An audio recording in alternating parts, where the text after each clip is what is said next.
You know, for many years, the existence of dinosaur fossils was thought to be a problem for creationists and for the biblical account of creation. Hi, my name is Eric, and what you're about to see is a powerful seminar that combines the last 30 years of research done by Dr. Hovind. It's in a field called cryptozoology, which is the study of hidden animals. The seminar is titled Dinosaurs and the Bible.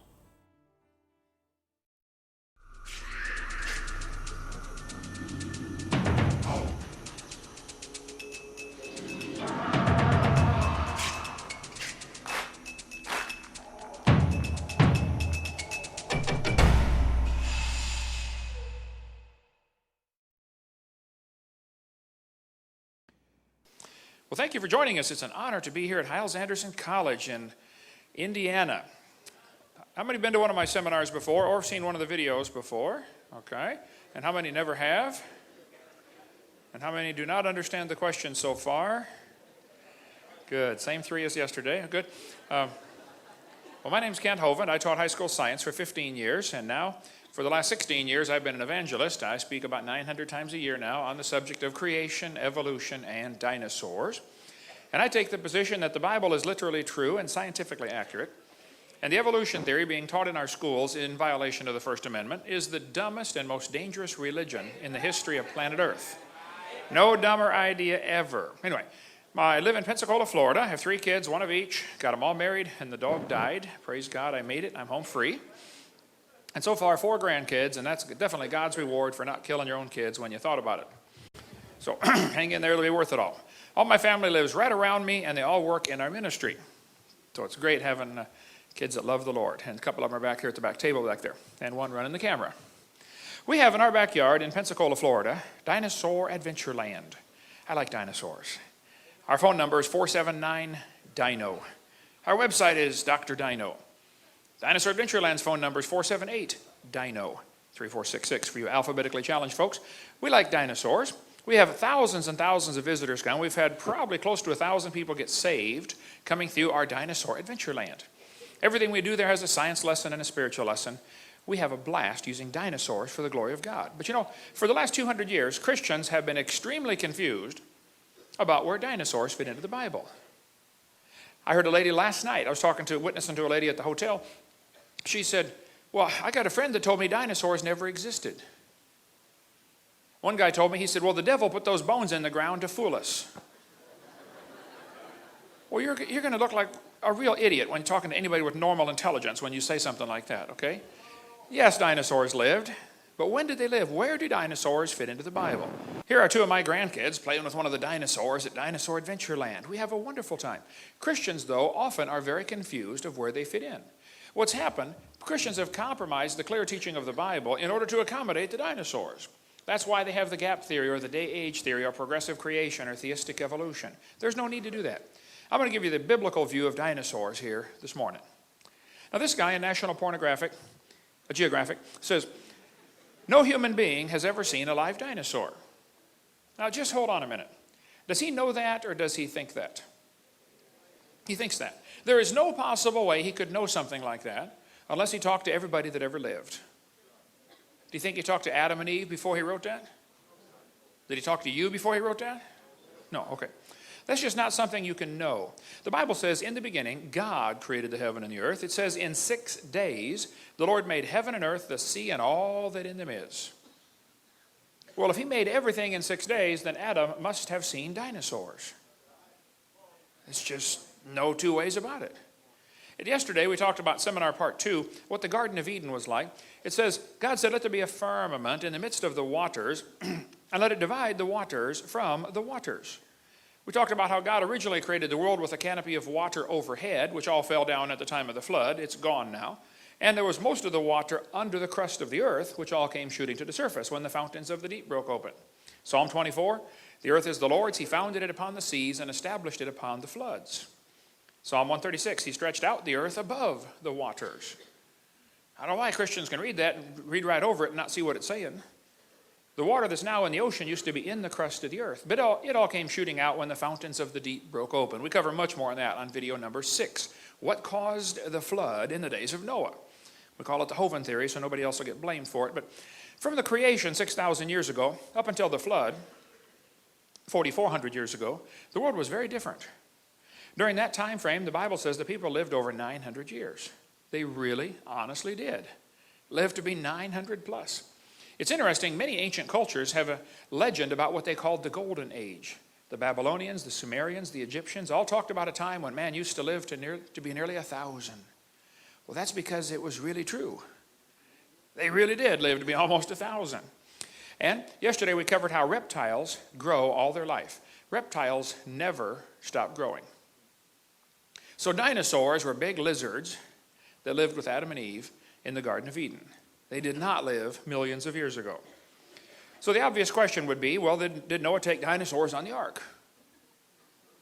They asked Billy Graham, were there dinosaurs on Noah's ark? Billy Graham said, no, Noah's ark did not include dinosaurs because they were extinct by the time man got here. Oh, and I praise God for all the good Billy Graham has done, but he is dead wrong about that one. Okay? Dinosaurs on the ark? Well, I hope he kept the woodpeckers in a steel cage of some kind. That'll be important later. People say, dinosaurs on the ark. Now, Hovind, they're kind of big, aren't they? Yeah, the big ones were big, but the little ones were little. See, Noah was 600 years old when he built that boat, okay? He's probably smart enough to figure out, you don't have to bring the biggest ones you can find, okay? You bring 2 babies. Just be sure to get a pink one and a blue one. That'll be important later, okay? There are all kinds of reasons for bringing babies on the ark, okay? You bring babies because they're smaller. Well, duh. You know, the biggest dinosaur egg is smaller than a football. You bring babies because they weigh less, they eat less, they sleep a lot more. They're tougher. You know, kids fall down and bounce and get up and keep running. Adults fall down and break or lay there for a while. Plus, you bring babies because after the flood, they're going to live longer to produce more offspring, and that's the reason you're bringing them. Why on earth would you bring big elephants on the ark? I mean, that would be stupid for multiple reasons, okay? Why would you bring big giraffes? Just bring babies of everything, young ones. God told him to bring 2 of every sort. Not 2 of every species. 2 of every sort. He said bring them after his kind, after their kind, after his kind, after his kind. I mean, the Bible's, real clear on the topic. You bring the kinds of animals, not the species. And you only have to bring those in whose nostrils was the breath of life, and only those on dry land. Noah did not have to bring any fish on the ark. They had plenty of water outside, okay? He also did not have to bring any bugs on the ark because bugs don't have nostrils. Bugs breathe through their skin, through spiracles. Insects were not required to be on the ark. Insects can survive a flood just fine. Go any place where there's been a flood, after the water goes down, walk out into the mud and tell me the first thing you notice. Bugs by the bazillions, right? Yeah, insects did not have to go on there. Some of them might have been on there, but they didn't have to be. Noah did not take 400 pairs of dogs on the ark. Noah probably never saw a chihuahua in his life. Why did somebody do that to the dog? All that special breeding to create a dog that's 100% useless. Noah probably just had a generic dog like my dog Nicky. We had Nicky for 12 years before I knew what kind of dog it was. A friend of mine came to the house one day and he said, Hovind, you have got a full-blooded Canardly. I said, a what? He said, your dog, look at that, that's a Canardly. I said, it is? He said, well, look at it, man. You can hardly tell what kind of dog it is. Ah, yeah, full-blooded Canardly, yep. Probably the horse and the zebra had a common ancestor, like this Mexican textbook says. And I would agree. The horse and the zebra had a common ancestor, but it looked like a horse, okay? 4-wheel drive, genuine leather upholstery. I mean, all the horse equipment, okay? Skeptics say, how did Noah fit those millions of animals onto the ark? Well, in the first place, he only brought land animals, okay? Secondly, you bring those with nostrils, no bugs. Thirdly, you bring babies. Now, that's just plain old common sense, right? Fourthly, you bring 2 of each kind, not every single variety. And since God made the kinds, and God told Noah how big to build the boat, I bet God had it kind of figured out, about what size to make it, Plus, how many were there? Many experts will tell you there are about 8,000 basic kinds of animals in the world. 8,000 basic kinds of animals. Noah had 2 of each kind. Now 7 of some, I understand. But plenty of room on the ark for that. Some atheists say, well, Adam could never name all those animals in one day. Oh, come on. When I get excited, I can speak 350 words a minute. At 300 words a minute, you can name all the animals in 26 minutes. Dog, cat, elephant, aardvark, hamster. I mean, come on, it's not a big deal. Plus, you got to figure, Adam had an extremely high IQ. I mean, he came straight from the hand of God, fully programmed. He could speak every language in the world. Well, there's only one, okay? I mean, the guy could walk, talk, name all the animals, and get married first day. This guy's super high IQ, okay? No problem naming all the animals in a half hour. Okay, what's next, all right? What else you got for me, God? Plus, how big was the ark? I have atheists that I debate all the time. They'll say, well, Noah could never put all those animals on the ark. I say, really? How many were there? They say, well, we don't know. Oh, well, how big was the boat? Well, we don't know. All we know is he couldn't do it. Oh, I see. Is that the way this works? Okay. It beats what they believe. They believe 18 or 20 billion years ago, there was a big bang where nothing exploded and made everything. And 4.6 billion years ago, the earth cooled down and formed a rocky crust. Yes, the planet Earth cooled and a rocky surface was created. And then as the earth formed, the surface was hot and there were large pools of bubbling lava. This textbook says there was no oxygen on the earth, 0% oxygen, but the rocks absorbed it. So what? I've been trying to figure that one out for 4 years. But anyway, then oceans formed as it rained on the rocks for millions of years. Millions of years of torrential rains created the oceans. And swirling in the waters of the oceans is a bubbling broth of complex chemicals. Progress from a complex chemical soup to a living organism is very slow. Boy, it sure is. It don't even happen. That's how slow it is. Life on earth may have begun in rocks on the ocean floor. Wow, all came from a rock. The first self-replicating systems must have emerged in this organic soup. So according to their theory, 20 billion years ago there was a big bang. 4.6 billion years ago the earth formed. It was a hot ball of rock. And then it began to rain and rain and rain and rain and rain and rain. And finally the oceans filled in. And in the oceans the first living organisms appeared. So great-great-great-great-great-great-great-great-great-great-great-grandpa was soup. That's the evolution theory. I didn't make it up, but they did. So, you can laugh at them if you like, as far as I'm concerned. But now, they asked me to come speak at this college in Boston one time. This pastor, I was going to speak at the church. I said, brother, call some of the colleges and see if you can have a debate. I love to do debates against these guys in front of their own university.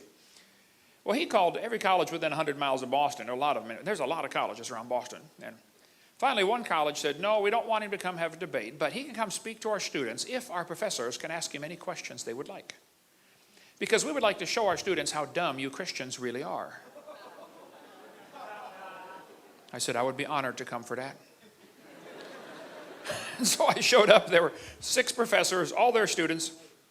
I felt like Daniel in the lion's den, I got my 2 timelines out over there, and I said, now, folks, I believe the Bible. Nobody cheered. I said, I believe 6,000 years ago God made everything, and 4,400 years ago there was a flood when, everything got destroyed in the flood. And then Noah had 2 of each kind, not species, kind on the ark. Now, since then, there's been a whole lot of new varieties produced. And then I told them what they believe, because most of them don't know what they believe. You got to tell them, I said, you guys believe 20 billion years ago, Big Bang, 4.6 billion years ago, the earth cooled down, it rained on the rocks for millions of years, turned them into soup, and the soup came alive 3 billion years ago. This one professor was getting very angry. I seem to do that to them. He said, Mr. Hovind, do you realize there are nearly 400 varieties of dogs in the world today? I said, sir, I have no idea how many, but 400 sounds good. He said, do you mean to tell me that you believe all those dogs came from 2 dogs on Noah's Ark? You want me to believe that? I said, sir, would you look at what you're teaching your students? You're teaching your students that all those dogs came from a rock. He didn't have any more questions after that. I did a debate one time in university, and afterwards this lady came walking down the aisle. Boy, she was mad. The smoke was coming out her nose. She was angry at me. She came walking straight up toward me. I said, Lord, I'm coming home. She walked up, put her hands on her hips, and she said, tonight, you told everybody that we believe we come from a rock. We do not believe that. I said, ma'am, you need to calm down. You're going to blow a gasket. I said, ma'am, do you believe in evolution? She said, yes, I do. I'm a professor here at the university. I said, well, ma'am, would you please tell me then where we came from? She said, we came from a macromolecule. I said, and where did that come from? She said, from the oceans, from the prebiotic soup. I said, and where did that come from? She said, it rained on the rocks for millions of years. You could see it was slowly dawning on her. You know, I do believe I come from a rock. Yes, ma'am, you do. Better be careful going outside. Don't step on Grandpa. I found her life verse, saying to a stock, thou art my father, to a stone, thou hast brought me forth. There's Grandpa right there. Yep. I even found my daddy's life verse in the Bible. Lord, have mercy on my son, for he is a lunatic and sore vexed. Anyway, the Bible says the earth was corrupt and filled with violence. And God looked upon the earth, and it was corrupt. All flesh had corrupted his way upon the earth. And God said to Noah, the end of all flesh has come before me. The earth is filled with violence through them. I will destroy them with the earth. Make thee an ark. And Noah said to his boys, go for wood. We got to build a boat. And so they went and got all this wood, and they built this huge boat. Now, after the flood was over, Noah's son had a baby and named him Arphaxad. Why would anybody name a kid Arphaxad? Can't you see that kid in kindergarten? What's your name, son? Arphaxad? Do you know how to spell it? No. Nobody does. But don't you think one day little Arphaxad's getting big enough? He's sitting on Grandpa's lap and he's looking around like kids do. And he says, hey, Grandpa, I have a question. How come we're the only people in the whole world? Do you mean we got this whole planet to ourselves? What happened? And Grandpa's going to tell him the story about the flood. Actually, they're going to talk about that flood for a long time. We're down in Pensacola. We're going to be talking about Hurricane Ivan for a long time. Okay? And that's just one little storm. Can you imagine a worldwide flood? Man, they talk about that for centuries. Actually, Arphaxad's daddy, Shem, Noah's son, lived long enough to tell that story directly to Abraham, Isaac, and Jacob. You'll never catch that reading your Bible, but when you graph it out, it's like, wow, that's unbelievable. Do you know they're still talking about that flood in many cultures around the world? So far, 270 flood legends have been identified in different countries and cultures around the world. The Hawaiians have a legend that says, long after the death of Kunihana, the first man, the world became a wicked, terrible place to live. There was one good man left. His name was Nu'u. He made a great canoe with a house on it and filled it with animals. The waters came up over all the earth and killed all the people. Only Nu'u and his family were saved. One family saved in a boat full of animals. Sounds kind of like the Bible story, doesn't it? The Chinese have a legend called the Hiking Classic. They say that Fuhai is the father of their civilization. Fuhai is probably Noah, okay? The story says, Fuhai, his wife, 3 sons, and 3 daughters escaped a great flood. He and his family were the only people alive on earth. After the great flood, they repopulated the world. Interesting. Now, the Toltec Indians in Mexico have a very interesting story. They said the first world lasted 1,716 years and was destroyed by a flood that covered the highest mountains. One family named Cox survived. 1,716 years. Well, the Bible dates add up to 1656 from the creation to the flood. But that's not bad for a legend 4,000 years old. Question, why would there be nearly 300 flood legends? I think it's because there was a flood. That's my theory. Okay. Probably the Atlantis legend, everybody's searching for the lost continent of Atlantis. Probably it's another flood legend. As far as the folks on the boat were concerned, the whole world sank beneath the waves. Actually, they were going up. The world wasn't going down. I think Atlantis is another flood story. Anyway, if you look at the country of Turkey, at the far right-hand side, you will see a mountain called Mount Ararat. It is 12 miles from the Russian border. Very politically unstable region. On a Turkish map, it's called Noah Ungamshi, which means Noah's big boat. That's the name of the region. They've got signs, you drive right up to it. Noah's big boat, this way, 5 kilometers. The Bible says the ark rested in the 7th month. Now that's interesting. Noah did not get out till the 13th month. Why would he stay in there for 5.5 extra months after the ark rested? Well, we cover all the reasons why on video number 6, the Hovind theory, but the Bible says it rested in the 7th month upon the mountains of Ararat. Mountains, plural. The Bible does not say the ark landed on Mount Ararat. Read it carefully. It does not say that. It says it landed in the mountains of Ararat. Actually, there are 4 theories about what happened to Noah's ark. Okay? One theory says they took it apart and used the lumber for buildings. Second theory says it rotted. The third theory says it's still on the mountain. And the fourth theory says it's in the valley. And the guys who think it's on the mountain go over there every couple of years on a big expedition. They climb the mountain. They all come back and say, you know, we almost found it. I'm not sure how you can know you almost found something, but anyway, that's what they say. And maybe it's there. I don't know. It doesn't matter to me at all, okay? But other folks think, hey, guys, it's not even on that mountain. It's down in the valley 17 miles away. And they think that is Noah's Ark right there, that boat-shaped object, kind of a teardrop shape. In 1960, this was discovered by a high-altitude surveillance plane. In 1978, there was an earthquake, and either it lifted up or the ground dropped down. I don't know. The result's the same. It is now sticking up out of the ground about 18, 20 feet. Ron Wyatt died in 99. He was a good friend of mine. He and many others have spent years studying this thing, but they think it's Noah's Ark. And like I said, honestly, I don't know and I don't care. It doesn't matter to me where it is. And some Christians and creationists get all upset with anybody that mentions there might be another theory besides theirs. Look, my approach to any subject is if there's more than one option, tell everybody all the options and say, here's the various theories on this. Here's why I believe this one, but hey, go ahead and research yourself. I think you ought to look at all the options. Richard Reeves took over for Ron. There he is in front of his model of Noah's Ark that he built. But according to them, the ark has collapsed. Obviously, a boat that old would, cave in and fold out to the side. It's splayed. And so one of the arguments the skeptics use is, well, it's too wide to be Noah's Ark. Well, of course it's too wide. Boats all do that. They fall outwards. You can go to any old rotten boat someplace, you'll see the same effect. But radar scans show that there are deck timbers, some kind of huge timbers in there. Apparently, some kind of big structure. They find iron rivets in there. The ark was bolted together. They knew about iron back then, not a problem. You can see some of the rivets at the Wyatt Museum south of Nashville, Tennessee. It used laminated wood, 3 layers of wood glued together with a tar-like substance, pitch made from tree sap. And apparently it's like basic plywood, okay? Huge, thick layers of wood. And there's no grain in the wood. Interesting. It's almost like the trees didn't have growing seasons, the wood they were using. Anyway, the Wyatt Museum is a converted gas station just south of Nashville at exit 27 on the northwest corner. You can stop down there and see them. Mrs. Wyatt wrote a book called The Boat-Shaped Object on Doomsday Mountain, with all the research she and her husband had done on that. Apparently, the ark landed close to Mount Ararat, got stuck in the mud. Everybody got off and left, and at some time later, there was a mud flow or a lava flow that pushed the ark down and broke the bottom off.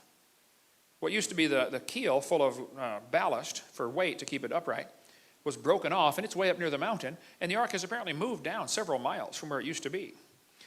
It used to be way over here at the left at a little village called Kazan, which in Turkish means village of 8. Village of 8. Now, wait a minute.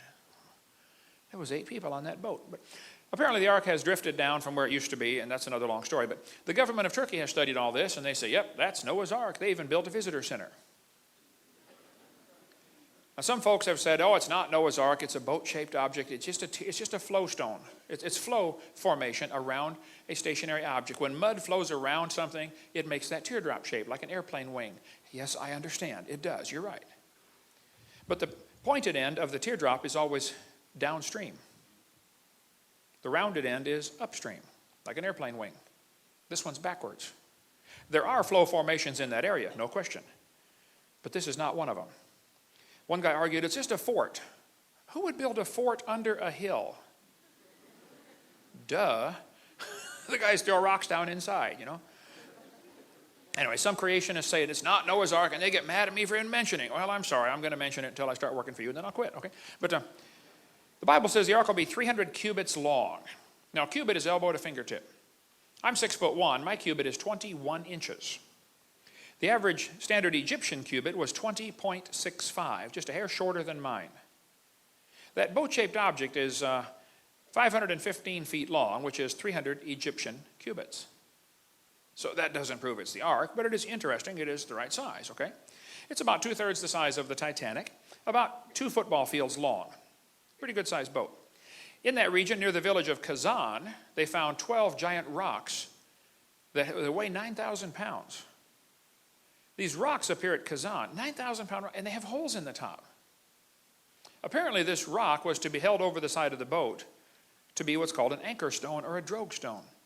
And the hole in the top of the rock is curved. I have drilled a lot of holes in my life. I've done a lot of building construction. I don't know how you would drill a curved hole through a rock. There they are. When the Sea of Galilee dried up quite a bit here 10 years ago, it exposed all kinds of beach that had never been exposed in centuries. And all around there, they found hundreds of small rocks with holes in them. It's a common practice in stormy areas like that to put rocks around the side of the boat to keep the boat stabilized.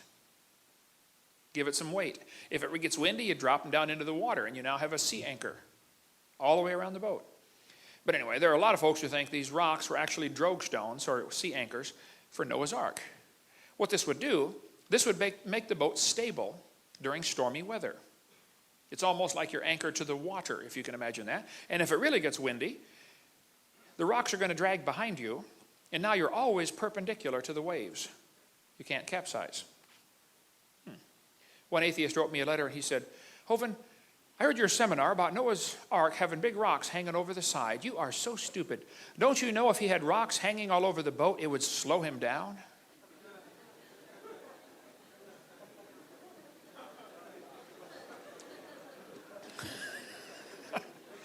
I wrote back, where was he going? There is no place to go, okay? The whole world's underwater, okay? He's just trying to float. You see, Noah, the instructions are real simple. Get in, sit down, float, land, get out, okay? You don't have to go anywhere.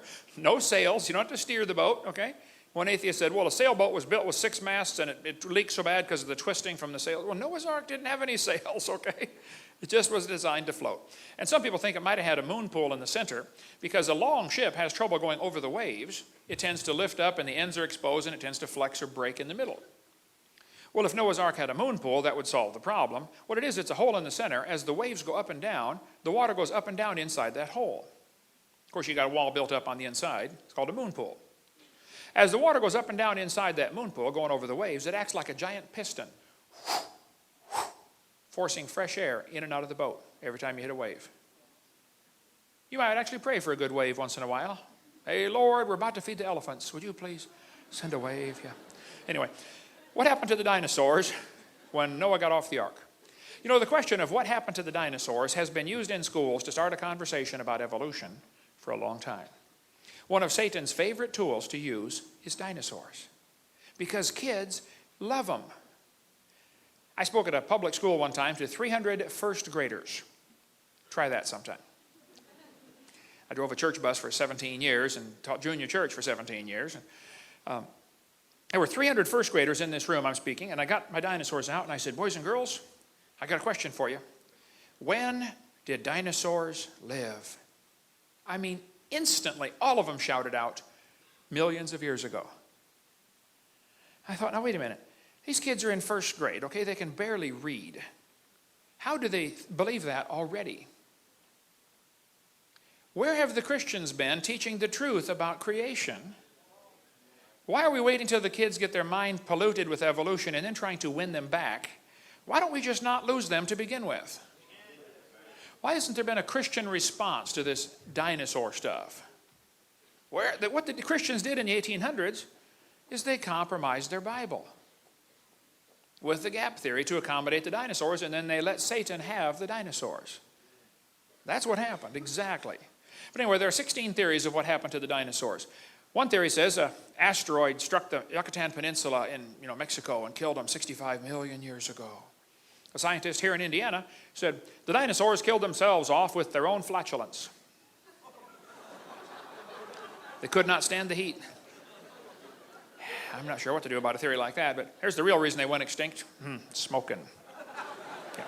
Anyway, what made the dinosaurs go extinct?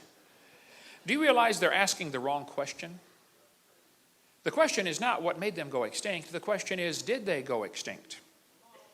See, the liberals are always real good at getting us to argue about the wrong subject. They're always asking me, should we have creation taught in public schools? I say, that's a good question, and I will be glad to discuss that. However, there's another question we should ask first, okay? The real question is, should we have public schools? Let's argue that one for a while first, okay? And if we're going to have them, then we'll discuss what should be taught in them and who decides what is taught in them. I mean, does Bill Clinton decide what's taught, or does Osama bin Laden decide what's taught, or maybe you should decide, maybe I should decide? See, the whole problem is, some people have this idiot idea that children belong to the state. No, no, no. You see, children belong to God, and they are entrusted to parents. And the parents should decide what God wants them to be taught. The state does not ever have any children. It is sterile, okay? It can't have children. Okay, so they want to steal yours. That's another long, interesting story. But anyway, the 10th Amendment to the Constitution says the federal government only has certain very limited powers, and anything else is left to the states.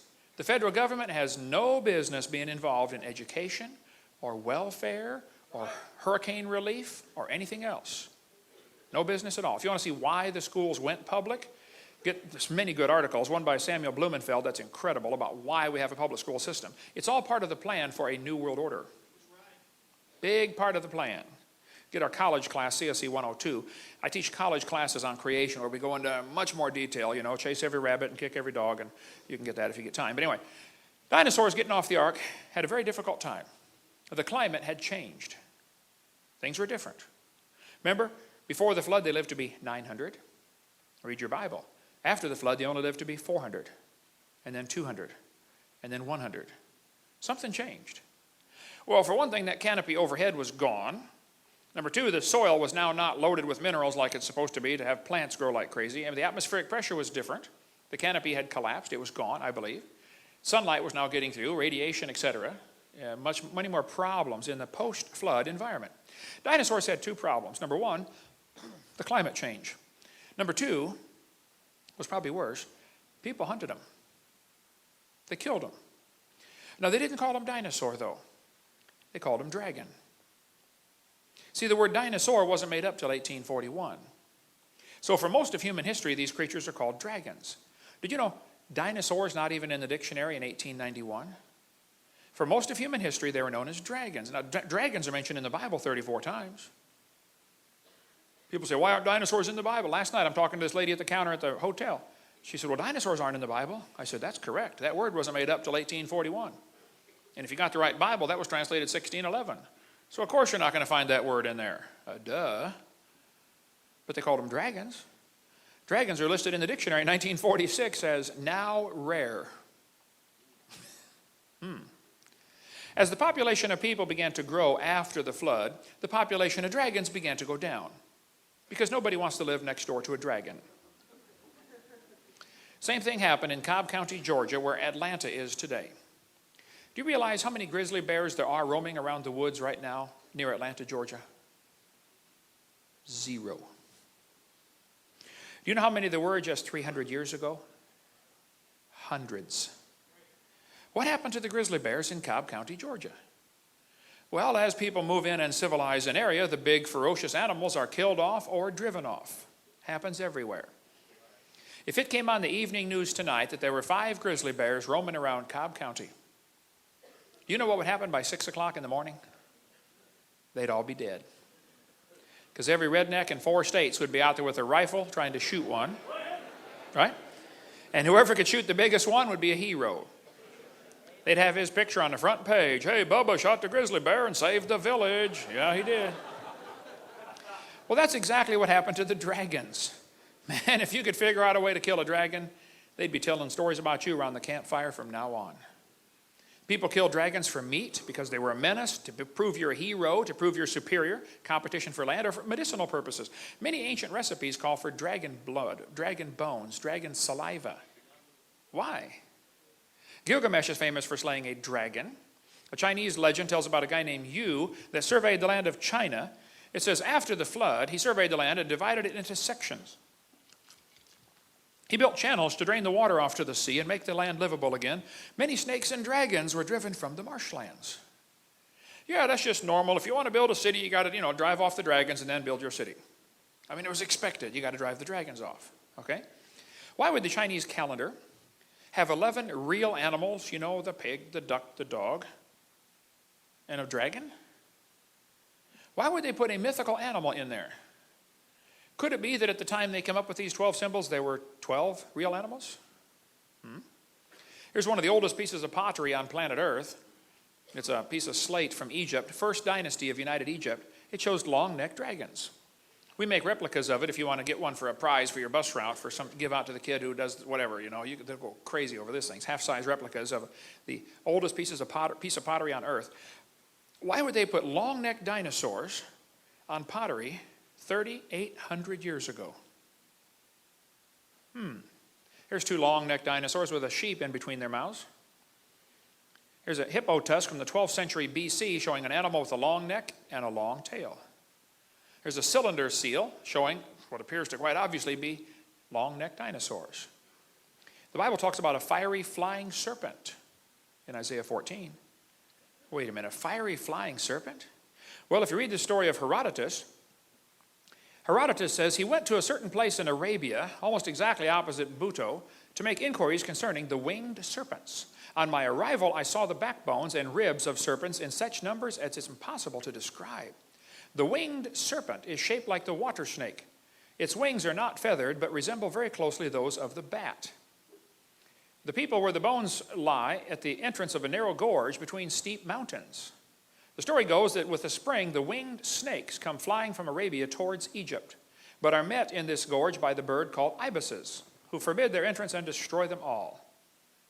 The book of Josephus talks about the fiery flying serpent that Moses had to kill when he came to the land of Ethiopia. And he ended up marrying the princess of the Ethiopians, and which is why his sister got mad at him later for marrying an Ethiopian. Not because she was black necessarily, but because of how this all happened. You read the story in Josephus' book. Anyway, in the Anglo-Saxon Chronicle, it talks about in 793 AD, about the fiery dragons flying across the firmament. The Babylonian god Marduk has shown pictured on a fire-breathing dragon. You say, Brother Hovind, now you don't believe in fire-breathing dragons, do you? Yeah, I believe there were some. We cover all that in our videotape about Leviathan, but Job chapter 41 talks about Leviathan. It says, out of his mouth go burning lamps and sparks of fire leap out. Out of his nostrils go a smoke. You know, I've seen deacons do that at Southern Baptist churches. Okay, so that's no big deal. But his breath kindleth coals, and a flame goeth out of his mouth. Now, wait. Was there really a fire-breathing dragon? Well, you better watch the Leviathan video about the fire-breathing dragon. But if you get a Catholic Bible, you find the book of Daniel has 2 extra chapters in it. It's part of the Apocrypha books, okay? Daniel 13 and 14. Very interesting reading, definitely not Scripture, okay? But in Daniel 14, it says, there was a great dragon in the place, and the Babylonians worshipped him. And the king said to Daniel, behold, thou canst not say now that this is not a living God. Adore him, therefore. And Daniel said, I adore the Lord my God, for he is the living God, but that is no living God. But give me leave, that's permission, you military guys know about leave, okay? And I will kill this dragon without sword or club. And the king said, I give thee leave. Then Daniel took pitch and fat and hair, and boiled them together and made lumps, and put them into the dragon's mouth, and the dragon burst asunder. What a strange story. Let me give you the Hovind translation, okay? The Bible tells us that Daniel was a man who understood science. Those are the kind that Nebuchadnezzar took away at that time, okay? And Daniel would have known full well that pitch is made from tree sap, and it's very sticky. Fat is salty tasting, and almost all animals like things that are salty tasting, and hair won't digest. So he made little lumps of pitch, fat, and hair, tossed them in. The dragon loved them, swallowed them, couldn't digest them. And they plugged up his intestinal tract. And these were the days before Roto-Rooter, and so he burst asunder. You figure it out, okay? Anyway, Saddam Hussein has quite an ego problem. He thinks he is Nebuchadnezzar reincarnated. George Bush always called him Saddam Hussein. I wondered, why does he call him Saddam? His name is Saddam. Well, Saddam means prince. Saddam means horse's rear end. So he called him Saddam Hussein. Anyway, Saddam issued currency with his picture in front of Nebuchadnezzar. Saddam spent a fortune rebuilding the ancient city of Babylon.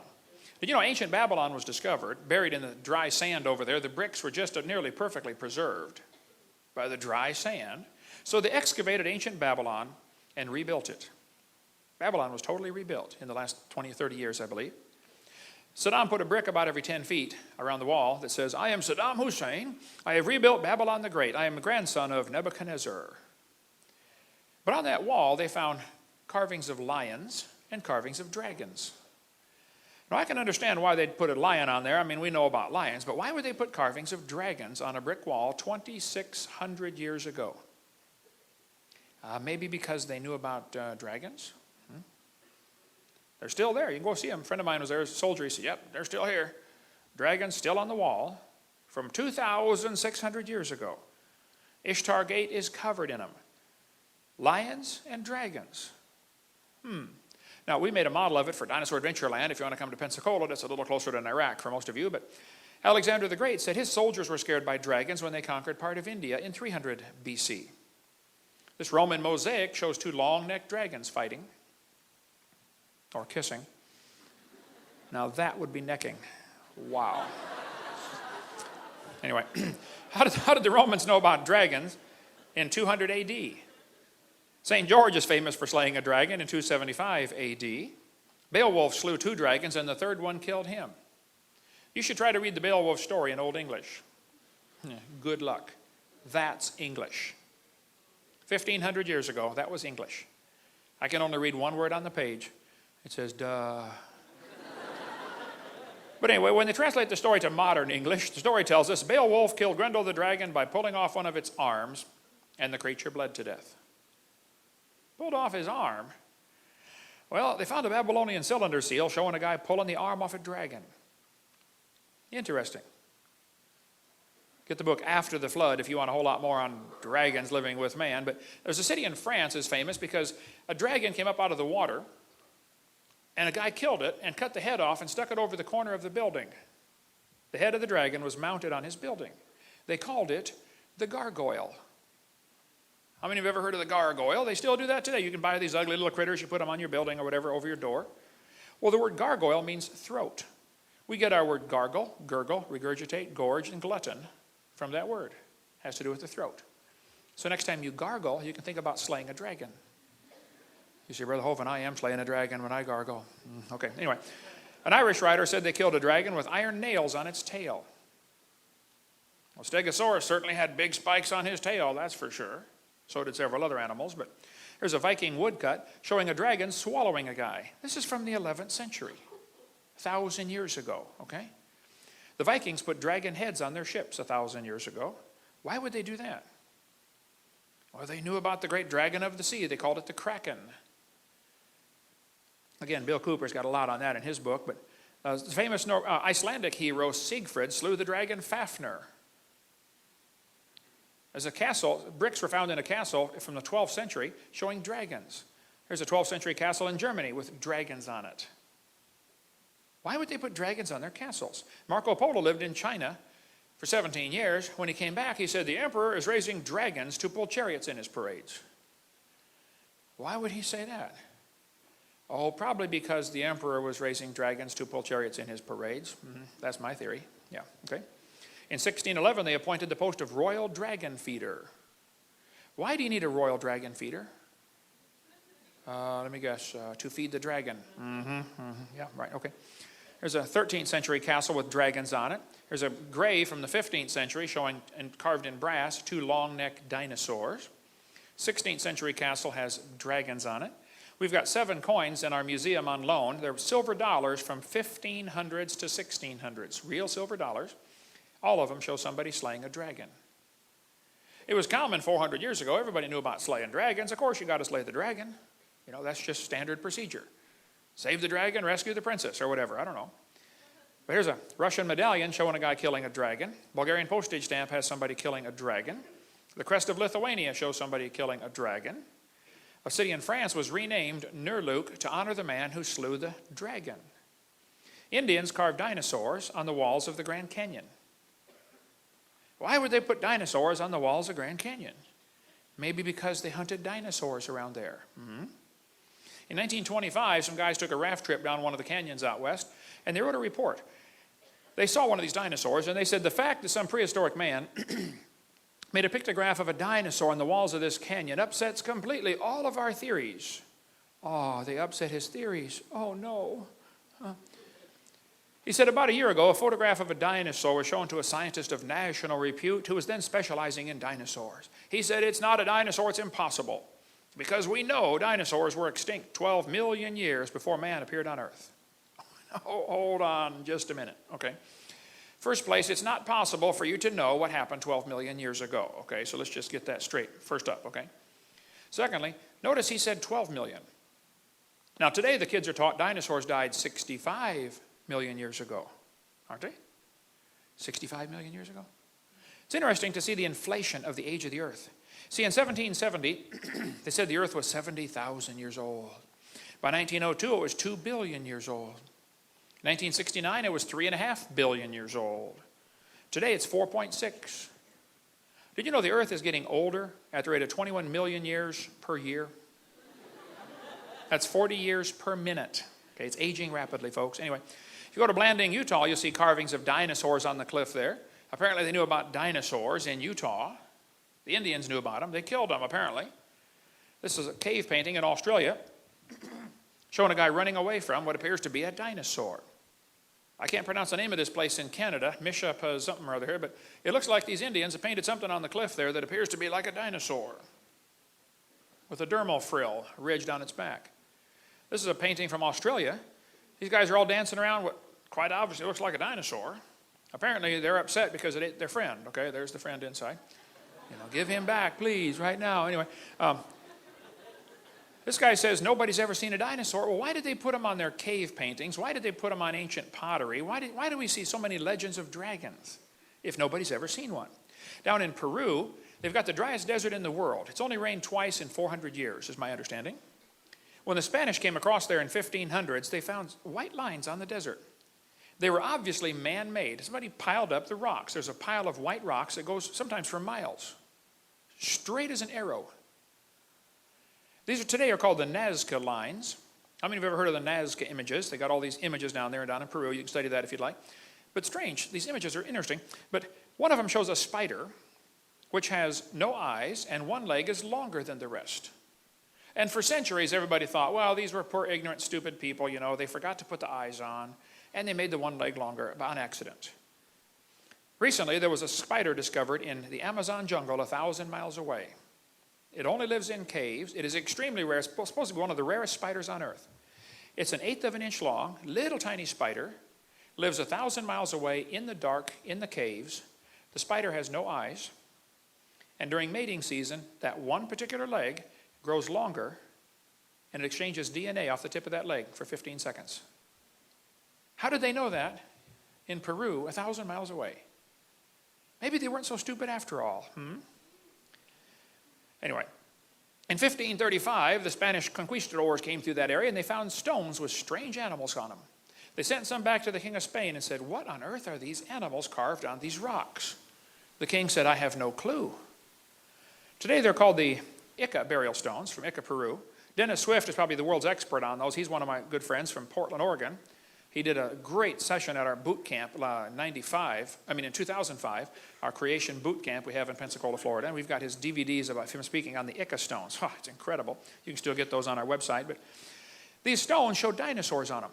The Nazca burial stones from about the time of Christ, plus or minus a few hundred years.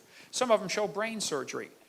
They find brain surgery instruments, hardened copper, tempered copper instruments for cutting into people's heads, apparently.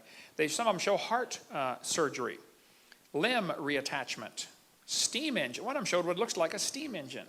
Strange things are found on these Ica stones in Peru, but quite a few of them, over 500 I believe, show dinosaurs. Why would they have dinosaurs and humans on the same stones? Well, because people lived with dinosaurs. Anyway, there's plenty on that. Here's one from our museum. Shows a dinosaur holding a guy by the head. This one we've got shows what appears to be a guy cutting the head off the dragon because the dragon killed his friend. You can see the friend's body is inside, but his head's missing. So his buddy's just doing what the Bible says. You know, vengeance is fine, saith the Lord. Or something like that. But this guy's jabbing one through the throat with a spear. This one's hard to see, but he's shoving the spear down the dragon's throat. This one, the dragon's got the guy by the arm, and apparently his spirit is leaving. He's flying off into heaven, or wherever they go when they die in their culture, you know. This guy's got the knife stuck in the dragon's head, and the dragon's biting the guy. We've got 8 of these stones in Pensacola, Florida. It's the largest collection in America, I believe, at $1,500 each. You know, not too many people have these things, but Some of them show circles on the side. Now that's kind of interesting. Why would they put circles on the side of the dinosaurs? Well, nobody ever found dinosaur skin until about 20 years ago, when fossilized dinosaur skin was found. It's very interesting. The dinosaur skin has circle patterns on it. They had to see a live one to know to put that on the stones, because you couldn't tell that from the bones. We got some dinosaur skin in our museum in Pensacola. Recently, they just found unfossilized soft dinosaur tissue. Soft dinosaur tissue? So now the brilliant scientists are trying to figure out, how could tissue stay soft for 70 million years?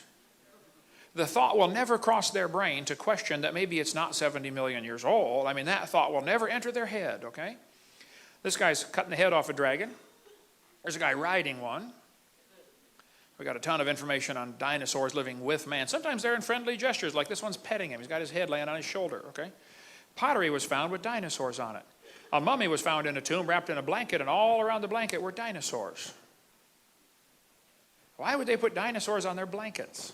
Why would they put them on their pottery? Why would they carve them on cliff walls? Why would they put them on their waistbands? In Acámbaro, Mexico, 56,000 ceramic figurines of dinosaurs were found. They knew about them in central Mexico. They have always lived with man. They did not live millions of years ago. But everybody today is saying dinosaurs lived millions of years ago. Nobody's ever seen one.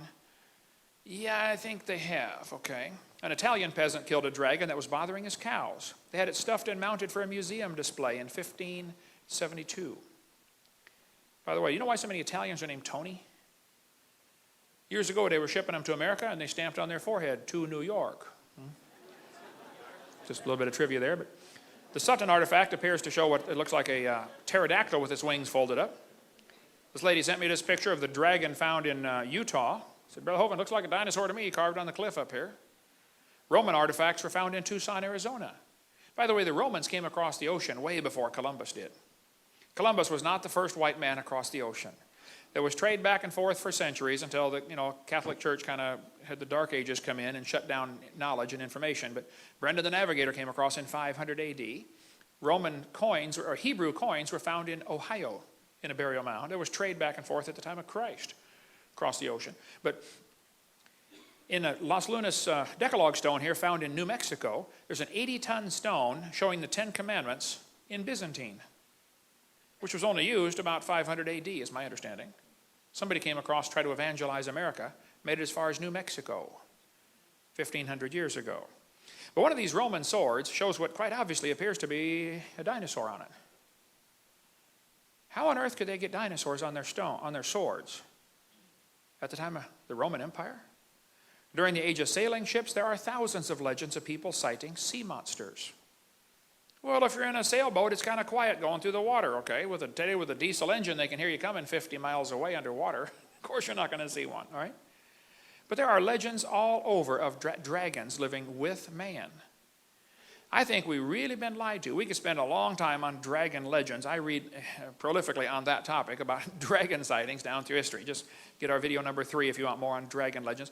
Did you know there are actually stories of giant octopus living in the ocean? I mean, like really, really, really big octopus. One octopus washed up on the beach in Florida. It was 200 feet across and weighed 5 tons. That's a big octopus. A whale was killed near Seattle. Inside the whale's stomach was one arm to an octopus that was 150 feet long. Whales love to eat octopus. And if a whale eats too much octopus, he'll get sick and puke it back up. And if you ever see a piece of puked up octopus floating around in the ocean, be sure to grab it. It's worth a fortune. Does anybody know what they make out of puked up octopus? Perfume. That is correct. That explains a few things, doesn't it, fellas? Hey, dear, you smell like a puked up octopus. Mm-hmm. Yeah, and you can sleep on the couch for a month, too. Yeah. There are giant squids found out there in the ocean. I mean, really big squids. We could spend a long time about that one. A giant squid washed up on the beach in New Zealand. They said it was a baby. Full grown, it would have been 150 feet long. People say, no, wait, Hovind, if there are dinosaurs mentioned all through history, are dinosaurs mentioned in the Bible? Oh, yeah. Dinosaurs in the Bible? Yeah, we're going to cover that in the next session. Dinosaurs not only mentioned in the Bible, some dinosaurs might still be alive. We'll cover that in a minute.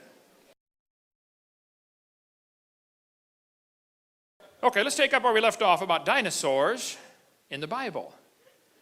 People say, come on now, dinosaurs aren't in the Bible. Well, of course the word's not in there. They didn't make up the word till 1841. The word computer's not in there either, but there really are computers, okay? But yes, dinosaurs are mentioned in the Bible. You say, I didn't see them in there. Well, you need to read carefully, okay? If you get the book of Job, the book of Job has 42 chapters. Just about dead center in the Bible, just before Psalms. You find a very fascinating book. In Job chapter 1, it says, Job was a perfect man. He feared God and hated evil. By the way, that's good advice, okay? And Job had 7 sons and 3 daughters. And Job had thousands of sheep and camels and oxen and asses. The guy was rich, really rich. Job was probably written after the flood, but before the law was given in the days of Moses. Before the flood, they lived to be 900. After the flood, they lived to be 400. See, Job lived long enough to have 10 kids, all grown, out of the house. They all died. He had 10 more kids and saw his great-great-grandchildren from his second family. So you got to be living a long time to accomplish those things, okay? So those are the reasons why most people think the book of Job was written after the flood, during the time when they were still living to be, 400. Anyway, one day the messenger came to Job and said, Job, I got some bad news. The oxen and asses were stolen, and your servants got killed. And the sheep got burned up. Oh, and by the way, Job, the camels got stolen too. Stock market crash. Get it? Stock? Never mind. Okay. No. Another messenger came and said, Job, your kids all died. All 10 of your kids are dead. Job's having a bad day. And then Job said, the Lord gave, the Lord hath taken away. Blessed be the name of the Lord. Man, what kind of guy is this anyway? Hey, do you do that when bad things happen to you? Huh. Then Satan gave him boils from the top of his head to the bottom of his feet. And a boil is like the world's worst zit, and Job was covered in them. And his wife turned against him. A man can handle just about any tragedy in life, but that's the toughest one right there. There's a verse you probably never heard preached on ever. Ephesians chapter 5 talks about, husbands, love your wives, and wives, submit yourself to your husband. You've probably heard that part preached on. I bet you never heard this part.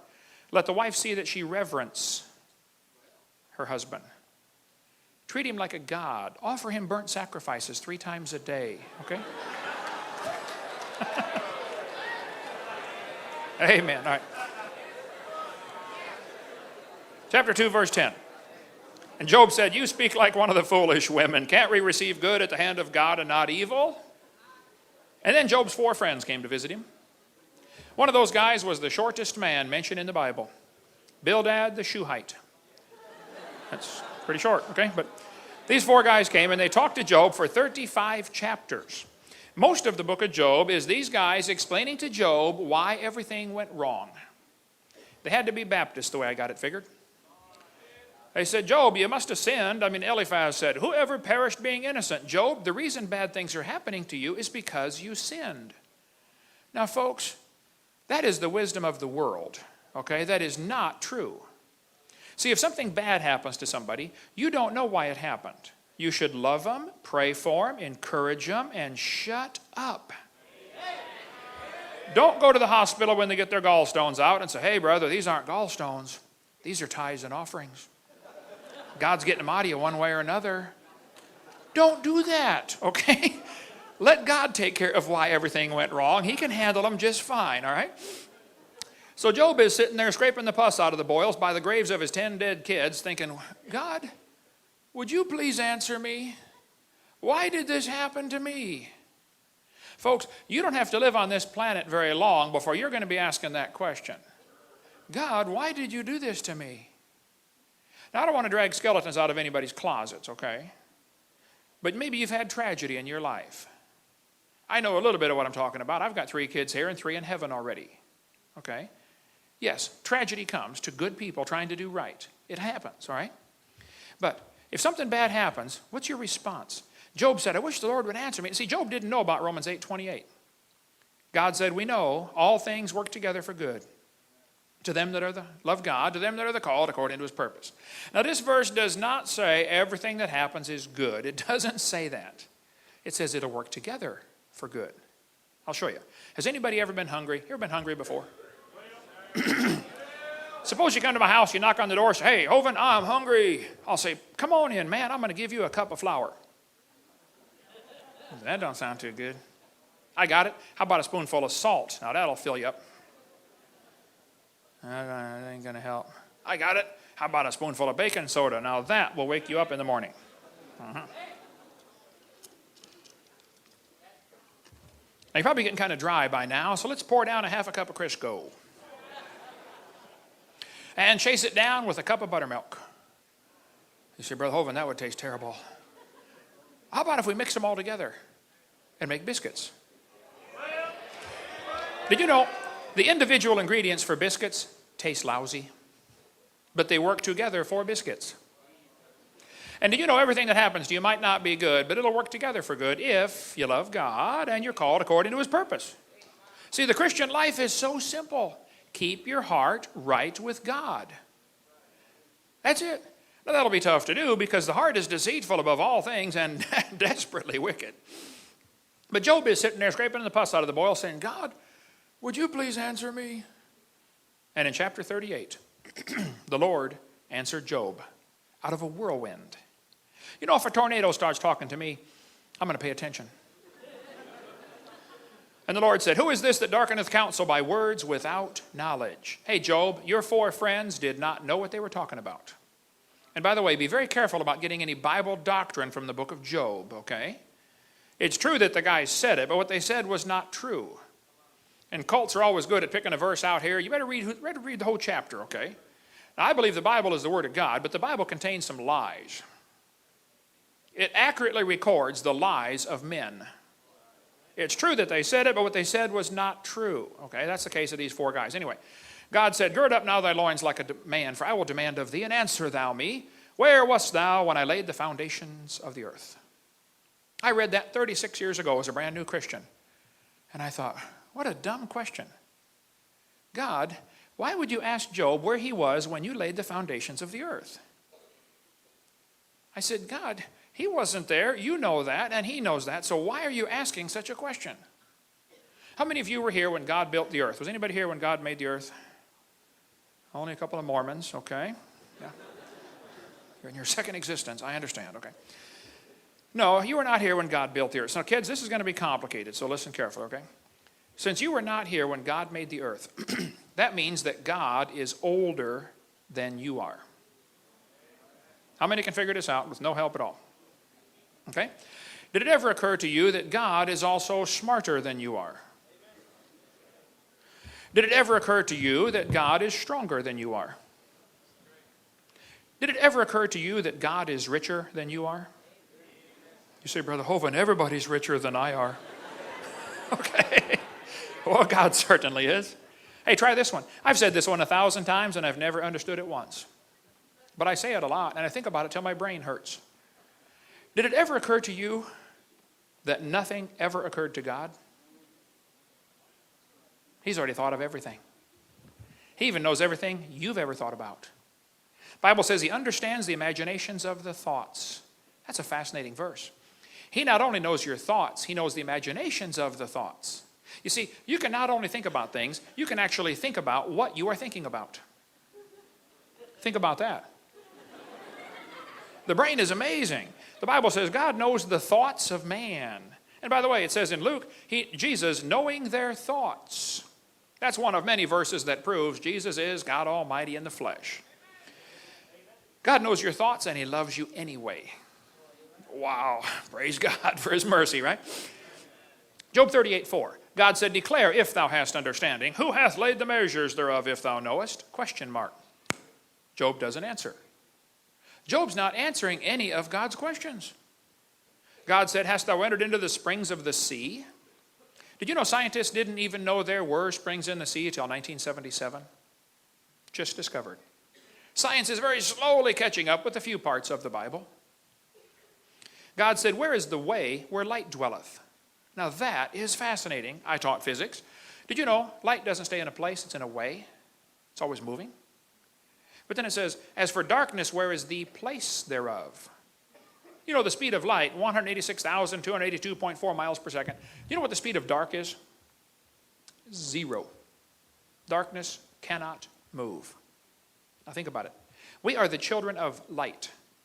We are supposed to be on the move, get something done for God, right? People say, well, it's getting dark. The world's so bad. Well, then turn on your light. Duh. The reason it's dark is because of you. Right? You're the light to turn it on, right? The Bible says the gates of hell shall not prevail against it. Hey, gates don't attack you. You attack them. Yeah, let's go, man. Do something for God. Anyway, verse 24. By what way is the light parted which scattereth the east wind upon the earth? Now, wait. Is God telling Job that the light causes the wind? He sure is. And you can ask any weatherman, that's exactly correct. The sunlight causes the wind patterns. The ground heats up, expands the air. We have wind on earth because of the light. Just like God said 4,000 years ago. God said, canst thou send lightnings? Boy, it's a good thing I can't.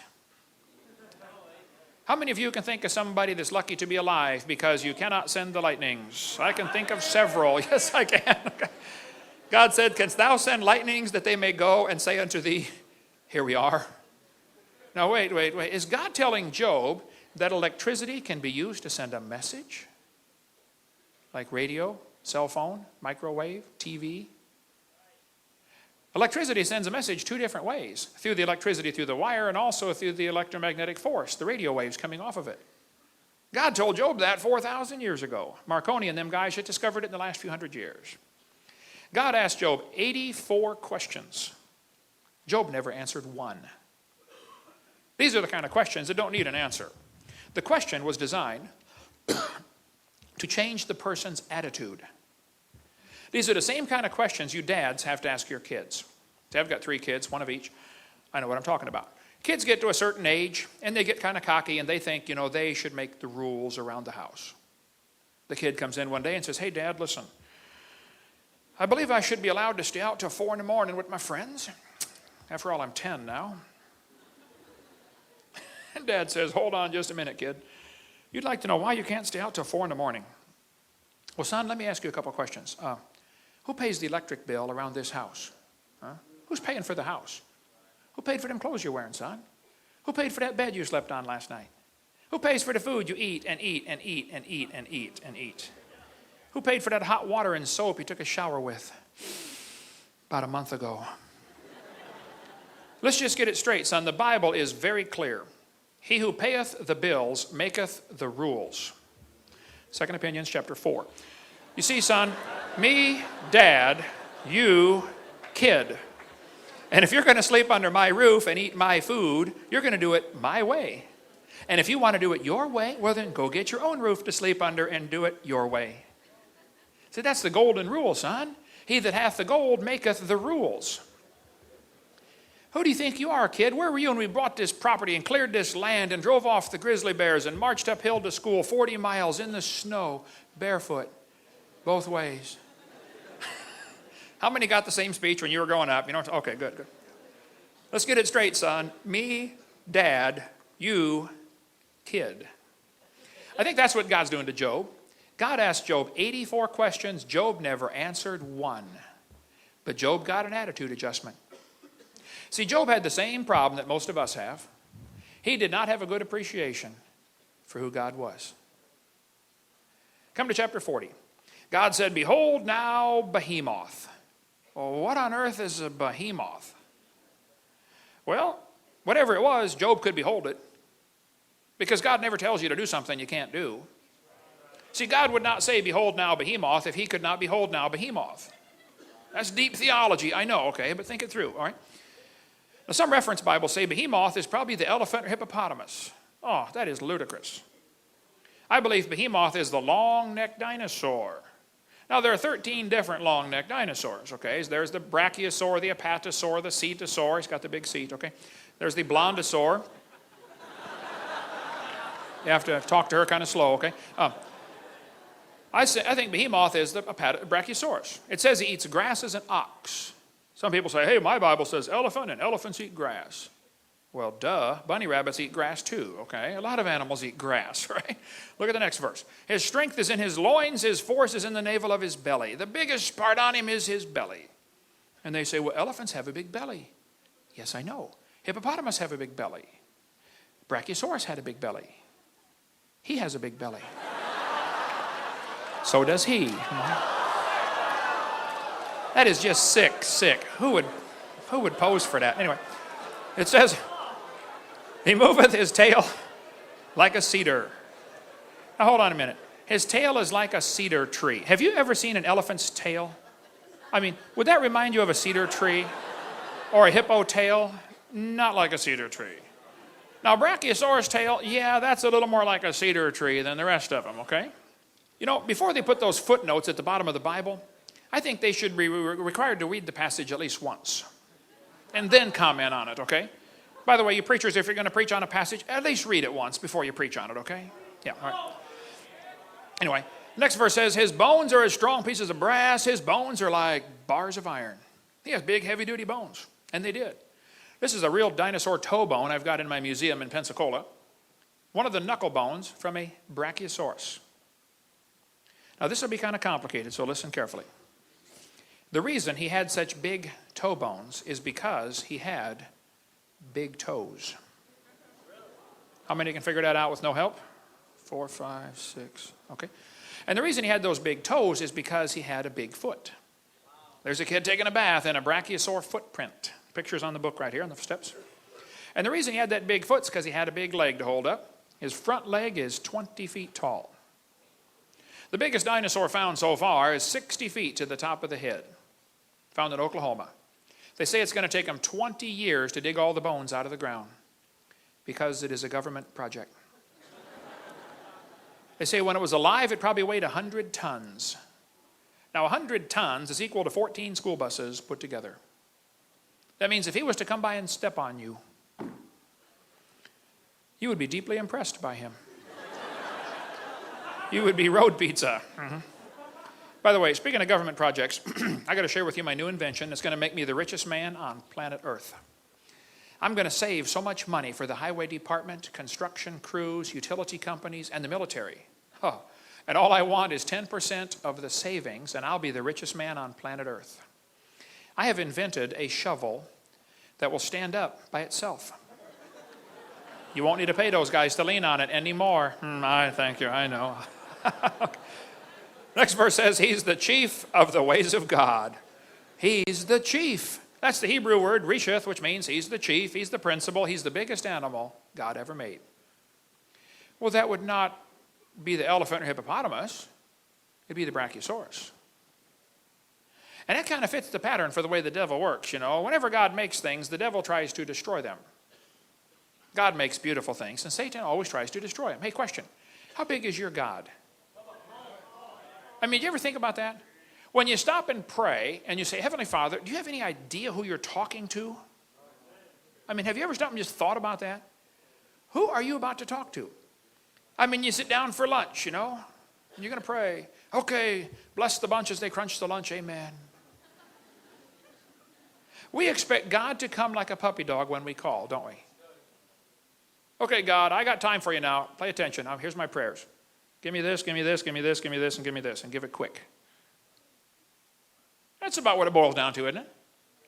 I mean, have you ever stopped and really thought who you're talking to? How big is your God? Hey, is your God big enough to tell you what to do and you just simply do it without question?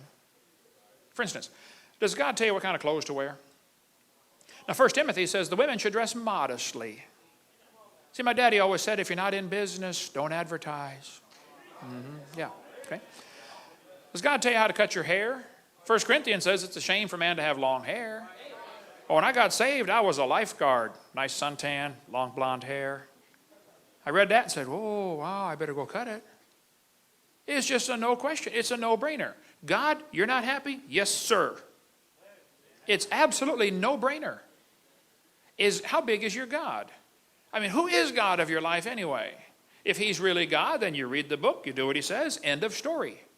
Hey, does God tell you what kind of speech to have? Ephesians 4 says, let no corrupt communication proceed out of your mouth. Is God happy with everything coming out of your mouth? Out of the abundance of the heart, the mouth speaketh. That's a good verse to quote to somebody when you hear him cuss, by the way. Does God control what you watch on TV? Psalm 101 says, I will set no wicked thing before mine eyes. Hey, do you put wicked things in front of your eyes? Suppose you made a rule around, just suppose you made a rule around your house. If you hear a cuss word on TV, you're going to shut it off for 2 hours. If you see somebody immodestly dressed, you're going to shut it off for 2 hours. If you see somebody drinking alcohol, you're going to shut it off for 2 hours. What if you just made those 3 simple rules at your house? How much TV would you watch? None. So you might as well sell it and give that $30 a month for the cable bill to a missionary, and we could win the whole world to Christ, couldn't we? Yeah. Does God tell you what kind of music to listen to? Ephesians 5, speak to yourselves in psalms and hymns and spiritual songs, singing melody, making in your heart to the Lord. Is God happy with your music? See, God loves music. God invented music. But Satan has invented some ungodly music you shouldn't listen to. Somebody asked me one time, they said, Hovind, do you know what you get if you play country music backwards? I said, no. He said, you get your wife back, your hound dog back, your pickup back, and you get out of jail. Yeah. God created them male and female. Did you know God invented marriage and the family and sex? I mean, he invented the whole thing. And he wants it to be wonderful. But so he put some rules down. Boys, don't touch the girls till you're married to them. Now, if you don't want to touch them, then stay away from me. I saw your kind in San Francisco, okay? But God put the rules down. He put the rules down because he wants the best. He said the adulteress will hunt for the precious life. God doesn't want you hunting for a precious life. He wants you to have a precious life. Hey, do you know why these Hollywood folks have to get married again every 6 months? Or Britney Spears, 55 hours. Jennifer Lopez, 7 months. Brandy Norwood, less than 2 years, less than 6 months. Zsa Zsa Gabor, married 1 day. Do you know why they got to get married again every 6 months? They're hunting for the precious life. They don't have it. Now listen carefully. Don't pay any attention to Hollywood. They don't have a clue, not the clue in the world how to have a precious life. If you want to have a precious life, you keep yourself pure till you walk down that aisle and the preacher says, wilt thou, and then you wilt, or whatever they do, and then you stay faithful to that one the rest of your life. That is the precious life. Don't believe Hollywood for a second. They don't have a clue, all right? God created the living creatures, every living creature. God made the dinosaurs. He made them. And Satan said, you know, there has to be some way I can use dinosaurs against God. But he couldn't fool Adam, not with dinosaurs. Adam named them. Can you imagine the devil walking up to Adam and saying, hey, Adam, did you know dinosaurs lived millions of years ago? Adam would say, are you stupid? There's one in the backyard right there eating on a cherry tree. I mean, what do you mean millions of years ago? The devil couldn't fool Noah. I mean, he fed him every day. But for the next 4,000 years, dinosaurs became more rare. They were dying off or being killed off or whatever, you know, some of the reasons they died. And by 1809, they were just nearly extinct. And somebody found the bones and put one together. 1809, first dinosaur that we know of, put together for a museum. Satan was there that day and said, wow, here's my chance. These critters have always lived with man. I know that, and God knows that. But these people don't know that. So the devil said, I think I'm going to tell everybody they lived millions of years ago. And if they believe it, it'll make them doubt the Bible. And boy, has it worked good. You know, for the last 200 years, kids have gone to kindergarten and they get a book like this. I can read about dinosaurs. Would anybody like to take a wild guess at what the first sentence in the book says? Millions of years ago. Hey, how many kids are being taught that in your town? At your expense, you are paying for the destruction of the next generation. Now, maybe that doesn't bother you, but it bothers me. And if you think I leave my gorgeous wife and travel all over the world, been gone, let's see, over 200 days a year for years now, flew 215 times last year, spoke over 900 times. If you think I leave my gorgeous wife and my 4 grandkids because I like being gone, you are mistaken. Okay? They'd much rather be home.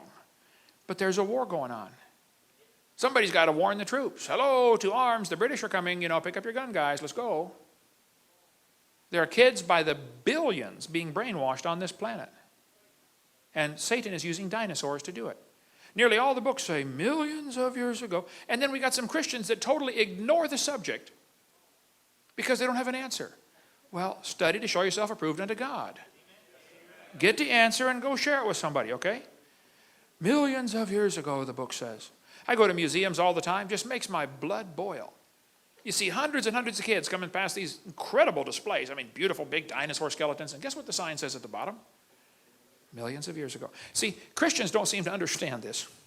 The museums and science centers of the world, that is their church. They are preaching their gospel just like you are trying to preach your gospel. And they're using your tax dollars to preach their gospel. That's how it happens. Millions of years ago. The Bible says, Behemoth lieth under the shady trees, in the covert of the reed and fens. Now, the word fens is an Old English word that means the swamp. You know, the biggest swamp in the world is in the middle of Africa. It's called the Likwala Swamp. That swamp is huge. Most Americans don't appreciate the size of Africa. Here's what Africa looks like next to the entire United States. Africa is gigantic, okay? That swamp is bigger, is the same size as the state of Florida, 55,000 square miles. That swamp is huge. Did you know that swamp today is 80% unexplored? In 1885, Congo in Africa was taken over by Belgium, and it was called the Belgian Congo for many, many years. In 1960, the communists liberated them. You know how the communists liberate countries. They kill everybody. Okay, you're free now. Yeah, anyway. There were reports in that swamp from the 1700s when the missionaries went in there and said, man, there are dinosaurs still living in that swamp. Dinosaurs still alive? 1910, New York Herald ran an article about dinosaurs still living in Africa's swamps. Here's a Saturday Evening Post, 1948. There could be dinosaurs still alive in Africa. A big game hunter named Mr. Gobbler returned from a trip to Angola. He announced to the Cape Town newspaper, the Cape Argus, that there was an animal of large dimensions, the description of which could only fit a dinosaur. The natives call it Chippewa. In Central African Republic, they call it Nguri. Roy Mackal went there in 1980 on an expedition. He spent $250,000, went back again the next year. He went to that swamp. He said it's the most miserable swamp on planet Earth. The mosquitoes landed on them at the rate of about 1,000 an hour constantly. I mean, like swarms of dust around you. Bloodthirsty mosquitoes. 95 degrees, 95% humidity all the time. As they traveled around the swamp, the natives talked about this animal called Mahamba. He said, what's that? And they showed him a crocodile. Oh yeah, that's the Mahamba right there, Mahamba. He said, how big does it get? They pasted off on the sandbar, 50 feet long. Now, if you're a pygmy, 4'4", a 50-foot crocodile looks really big to you, okay? And everybody says, no, crocodiles, they never get past about 17 feet. Oh, I don't think that's correct. Earlier in the summer of 2005, they killed a 24-foot crocodile in that swamp. Of course, the natives will say, oh, you should see the big ones. The natives also talk about an animal they call Mokele Mbembe. Mokele Mbembe? What on earth is that? Well, if you show them the picture of an apatosaurus, they'll say, yep, that's it, Mokele Mbembe. The natives claim these animals live underwater. They're very rare. Of course, they're in the swamp in Africa, and nobody goes out at night anyway, and there's no lights over there at night. But the animals are seen mostly early morning or late in the evening when they come out, and their favorite plant is the Malombo plant. There's Dr. Mackal holding a Malombo plant. Dr. Mackal was a University of Chicago microbiology professor, and he went over there and studied this carefully and came back and wrote a book called A Living Dinosaur. Now, he believes in evolution, but his book is great about the evidence for dinosaurs still living in African swamp. They found footprints of the creatures. A missionary friend of mine was there for 43 years as a missionary, Eugene Thomas. He's in Ohio now. Here's his phone number. Call him up. He was there for 43 years. He said, I had 2 pygmies in my church. It killed one and ate it. Dinosaurs. There have been reports of these creatures in that swamp for a long time. One Belgian Congo biologist went up there, upriver 500 miles from his house, and he said he saw one, but his camera malfunctioned because the high humidity apparently ruined all the mechanisms inside. I don't know. But there have been many reports of dinosaurs in that swamp, and you can study this for yourself. One group went there, and they said the creature was dark brown in color. The skin appeared slick and smooth, had a long neck and a small head. They heard it, they saw it. It was making a roaring noise, and the government officials even saw it. There's an article here in the Boston Herald newspaper about a group going over to look for the dinosaurs still alive in the Congo swamp. All you got to do is type in cryptozoology. Crypto means hidden, zoology means study of animals. Cryptozoology, you'll find all kinds of stuff about dinosaurs still living. The natives claim these animals live in caves along the side of the river. William Gibbons has been there 4 times now to the Congo swamp. He and I wrote this book together for kids, Claws, Jaws, and Dinosaurs. William Gibbons wrote me a letter. He said, according to our guide, Pierre Sima, we were the first white men to actually penetrate the forest and swamps bordering the Buamba River. Our informants, almost all of them Baka pygmies, with the exception of an elderly Cameroonian Muslim, are perfectly familiar with all the known and unknown animals of the swamps. While they do not regard Lakila Mbembe, it's a different language, okay, as being an unusual animal, they do fear the creature because of its ferocity in attacking hippos, elephants, and crocodiles. The animal appears to be completely intolerant of any other large creature that shares the river and controls large stretches of the river, particularly where the food supply is present. The 2 suspected dinosaurians, Mokele Mbembe and Ngubu, are observed and encountered on a regular basis. I questioned an older Baka couple that work on Pierre's plantation. Like most pygmies, they are very familiar with the flora and fauna of the region. I presented them with our book of known African animals and dinosaur illustrations. About 98% of the dinosaur illustrations were rejected, except for 2, which they picked out without hesitation, that they had observed, a sauropod dinosaur and a triceratops. Now, why would people in the middle of the swamp in Africa say, oh yeah, we've seen that one?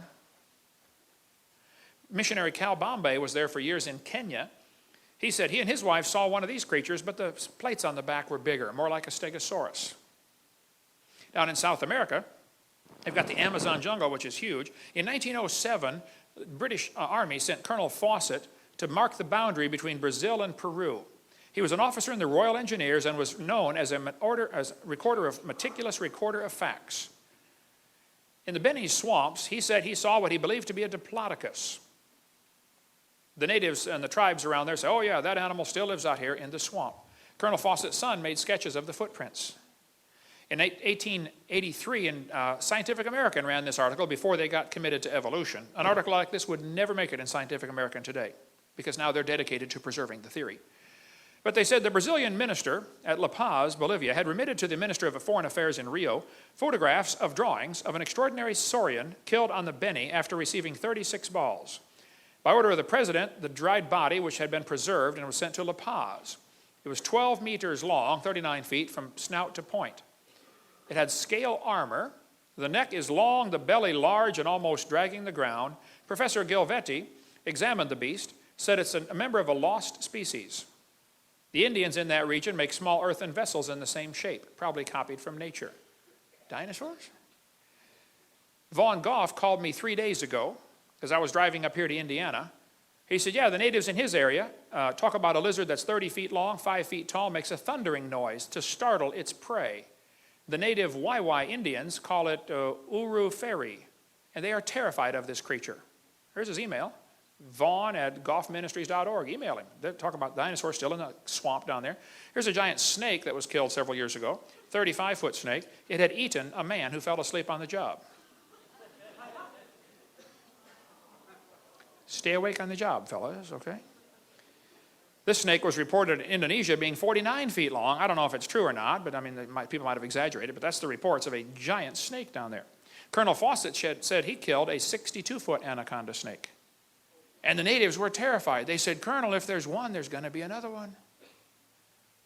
The officials of Brazil-Colombia boundary in 1933 killed a 98-foot snake, 2 feet in diameter, weighed 2 tons. The cook from a hotel in Amazon said they saw a 100-foot snake that the military hunted down after it had killed and eaten 2 soldiers. The head was 5 feet long. Reuters News Service reported a 130-foot snake back in 97. This thing floated down the Amazon River. Nobody poked it to see if it was alive, but they reported it's over nearly 150 feet long. Amazon River is huge. Halfway up where a former student of mine was a missionary for years, he said the Amazon River way back here is 9 miles wide. That's a big river. There's a lake in Scotland called Loch Ness. Has anybody ever heard of Loch Ness? Loch Ness is a huge lake, 24 miles long, a mile to a mile and a half wide, up to 900 feet deep. Loch Ness is big enough that everybody on planet Earth could go drowned in it at the same time. It would hold the entire population of the world. 6 billion people would fit in that lake. It's huge. In 1933, a roadbed was cut into the side of the mountain, because before 1933, if you wanted to see the lake, you got to climb over the mountains or go upriver 7 miles in your boat. So not many people went there. Very sparsely populated. 1933, the first year the road was put in, there were 52 separate sightings of the Loch Ness Monster. This author said there have been 9,000 reported sightings today. Now that was back in the 1960s when this book was written. Today it's over 11,000 reported sightings of the Loch Ness Monster. 11,000. Of course, some are fakes and frauds, okay? I wouldn't trust the, Weekly World News, where they got all this weird stuff in there. But Sir Peter Scott's a member of Parliament. He said he saw it. He believes it's a plesiosaur. Almost everybody that sees it says it's this animal right here, a plesiosaurus. Long neck, 4 big flippers. One guy wrote a book and he said, some people think Nessie is a plesiosaur. There's one thing wrong with this theory. Plesiosaurs are believed to have become extinct 70 million years ago. Oh, is that what's wrong with the theory?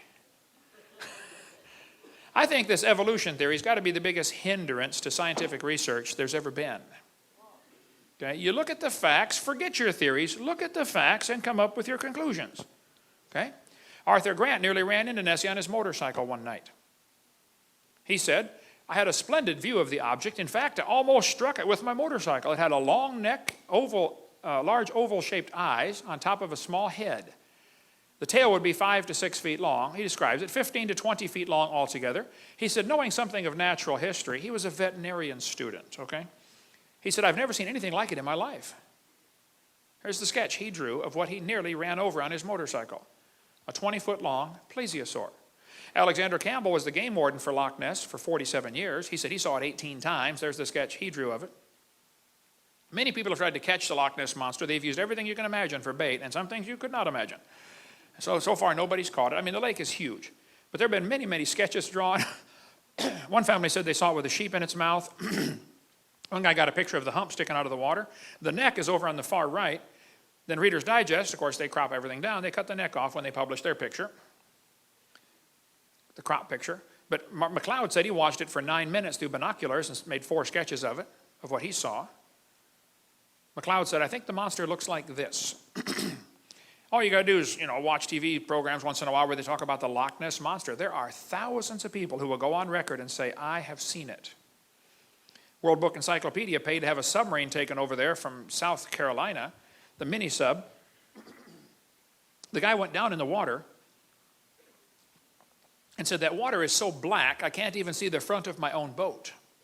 Loch Ness is like a giant mud puddle. You go down in there just a few feet, visibility is 0. You can't see a thing. Japanese put 24 boats, went all the way down the lake and reported, they scanned the bottom with sonar, and said, man, this is a deep lake, and it's wrinkled up like a raisin. And there are caves going off to the side. Probably with air chambers, the creature can come up under and go under inside the mountain and breathe and live in there. One guy got a picture of diamond-shaped flipper underwater. Again, they thought it was a plesiosaur. Reader's Digest published this picture, and back in '78, pictures right there on the floor, about Nessie with its mouth open.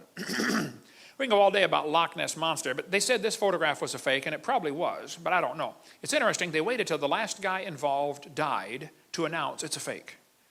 Now how do you check out the truth? But anyway, there are other lakes besides Loch Ness. There's Loch Lochy, Loch Morar. There are many other lakes reporting creatures. There's one called the Morgwar, the Cornish sea serpent by England. The English Channel has many reported sightings of a creature like this. In 1749, in England, a creature was caught, resembling in some degree an alligator, but having 2 large fins. The body was covered with impenetrable scales that had 5 rows of teeth. 1934, this thing washed up on the beach in Normandy, France. There's a guy standing there looking at it for scale. A couple of scientists reported this creature swam past their boat in Brazil in 1905. They reported the whole thing in a scientific journal. The creature had a long neck, 6 feet long, 2 feet high. The The dorsal fin, was 6 feet long, 2 feet high, a small head on a neck about 7 or 8 feet long. 2 experienced British naturalists reported the thing. And again, we can go all day on reported sightings. This thing, in 1977, a Japanese fishing boat pulled this up in their net. It was 32 feet long, 4,000 pounds. They said, "What on earth is that?" Captain said, "I don't know, but it stinks." When they set it down on the deck, it broke in half and pus oozed out everywhere. So they made a bunch of sketches, took a bunch of pictures, and shoved it overboard. Special stamp was made for Japanese mail, 1977. Now, some people argue that it might have been a basking shark, and I agree, it might have been a basking shark. But the fishermen on board said, "We know what basking sharks are. We don't think it is," okay? Basking sharks, they tend to rot away, leaving the head part behind. There's a basking shark right there. Okay, it could have been a basking. It doesn't matter to me. They said the protein is 96% similar. Yes, I know, but nobody's ever seen plesiosaur protein, okay, to know what it's supposed to look like. Humans and apes are similar, but have many differences also. Anyway, there's a lot of arguments about that. It doesn't matter to me, but some people get all bent out of shape because they even mention, the Japanese catch of 1977. Russians report a creature in the lake up there. They call it Mystery of the Lake here. It will look like a dinosaur washed up on the beach in Russia in 1994. It was 39 feet long. This thing apparently is a doctored photo of a shark. Somebody with Photoshop, made it look like a plesiosaur, but actually it's a doctored photo. But so be careful. There's plenty of frauds out there, no question. But the existence of a fraud or counterfeit does not disprove the existence of the original, right? In 2004, a bunch of people over in Papua New Guinea reported a creature like a dinosaur, 10 feet tall, with a head like an alligator, or tail like an alligator, a head like a dog, right there on the island, in the city of Kokopo. One lady said she saw it. She ran for her life, seeing a 3-meter tall creature with a head like a dog and a tail like a crocodile. You can read all about it on the internet about this creature seen just in 2004. Japan reports some of these creatures. The North Island, Hokkaido, reports them, and the South Island down here of Japan. They call it Ishi in Lake Ikeda. In China, there's reported one called USO, Unidentified Swimming Object. Norway has several reported sightings, as do Swedish lakes, a couple of Swedish lakes up there. They call it, anybody speak Swedish, know how to say that? Stores, Jordan. Close enough, yeah, okay. You don't speak Swedish, do you? You're lying, okay. In Norway, they've got a creature. They say it's very similar to the Loch Ness Monster. Hundreds of folks claim they've seen it. It's in the news occasionally, kind of like Loch Ness, okay? Canada has reported sightings of these creatures, Canadian lake monsters. Nessie's Canadian cousin. There's a lake in the town of Kelowna called the Lake Okanagan. It's a huge lake. It's 80 miles long.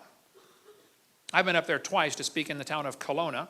The natives call this creature the Ogopogo. We sell a book on our table back there if you want to get that. The Ogopogo. Very similar to Loch Ness Monster. Thousands of folks claim they've seen that one. This article says they were the latest among thousands to see something strange in this narrow 80-mile-long lake. One guy swam the length of the lake and said the thing came up under him, scared him half to death. I got news articles like crazy about this. She said, "I saw Ogopogo twice," this woman says. I interviewed John Caruso. He and his family were sleeping in their boat on the lake. They're camping out on the lake in their big boat. And something bumped the bottom of their boat and woke them all up in the middle of the early in the morning. They went out and saw 2 Ogopogos swimming across the lake. He went back, grabbed his camera. By the time he got it, it was pretty far away. But he gave me a copy of the video footage of what he saw at about quite too far away to make out the details. But he said, "Look, Brother Hovind, I saw the Ogopogo." Many, many folks will go on record and saying, "I have seen it." There's one in Cadborough Bay, British Columbia. There's a book about that if you want to read more. A baby caddy was found inside the stomach of a sperm whale. They say it has a short pointed front flippers and a long-necked beast with a horse-like head. One guy caught a baby one with his dip net, drew a sketch of it before he released it. He didn't know what it was, so he let it go. I interviewed this guy for an hour. These 4 guys were fishing in Canada when a creature chased their boat off Cape Sable Island, Nova Scotia, when I was preaching up there.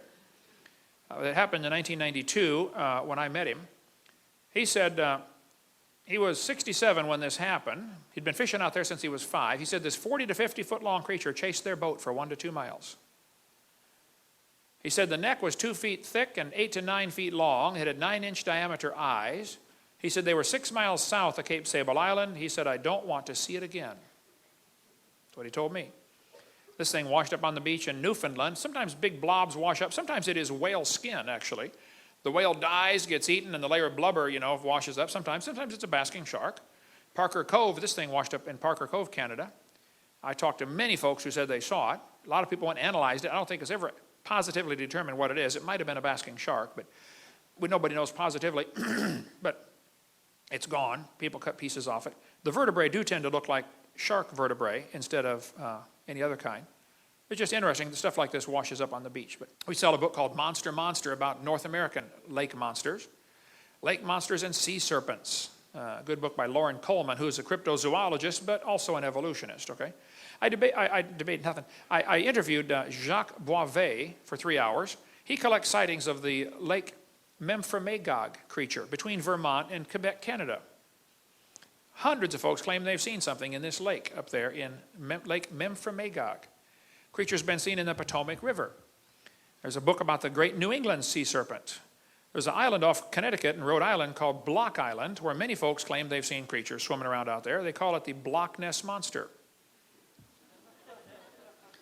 One washed up in 1996, another was something else washed up in 2004, never was identified that I know of. And I interview people all the time.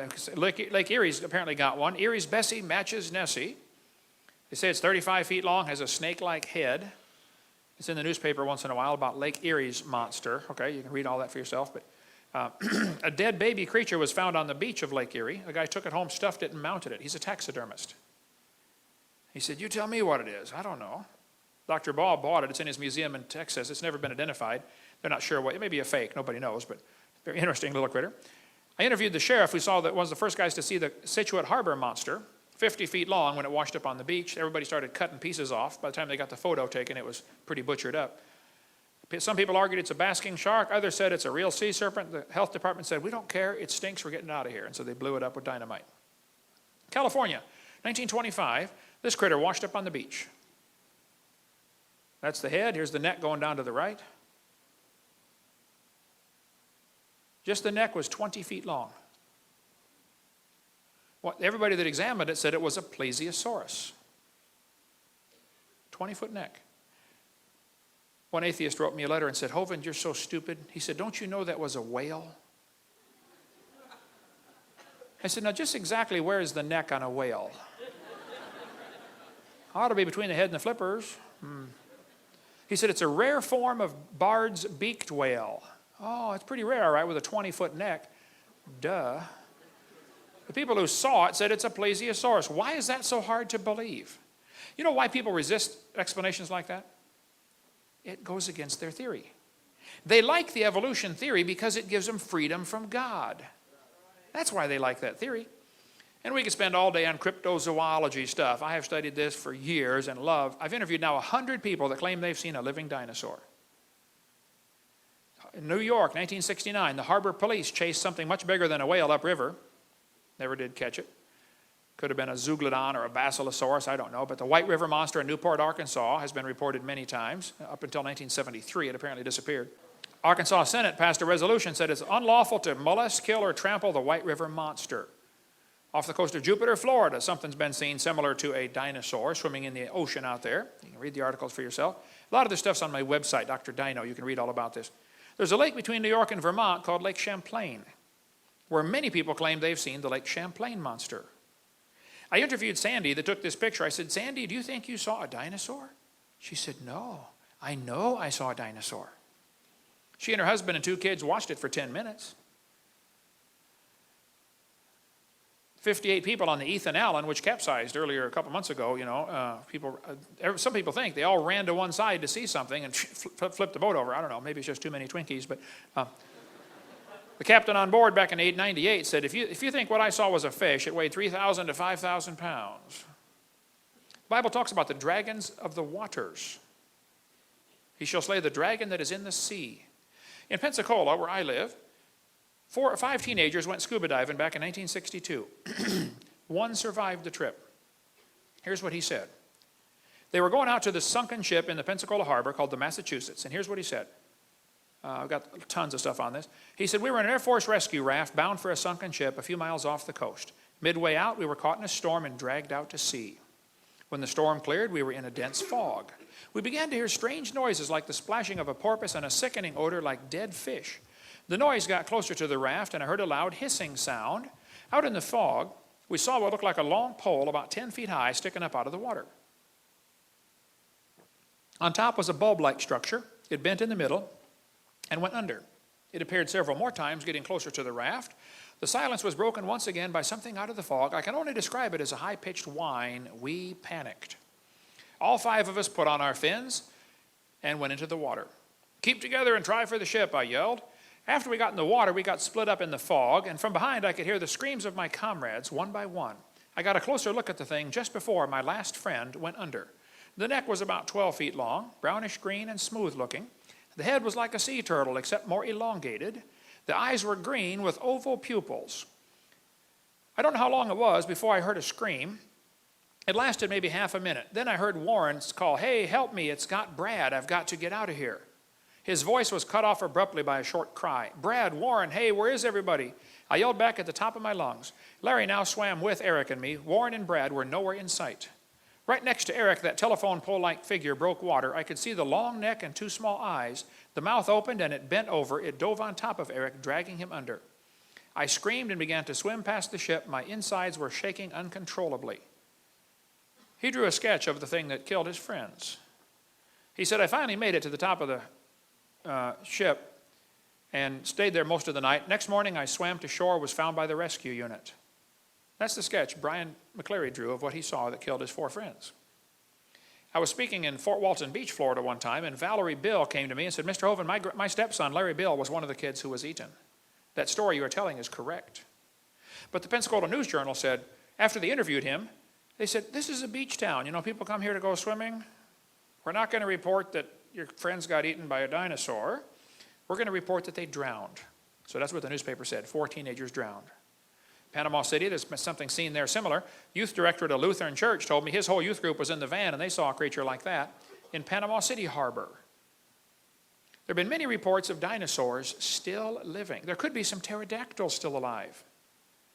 The natives call the animal the Congomato. If you're in Congo, in Kenya they call it Batamzinga.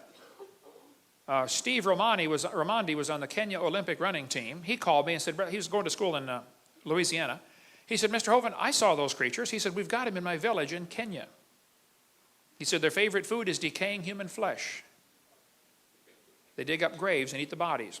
They kept talking about the Congomato. Well, we could cover dinosaurs still living for hours, but there have been lots of reports of pterodactyls still around.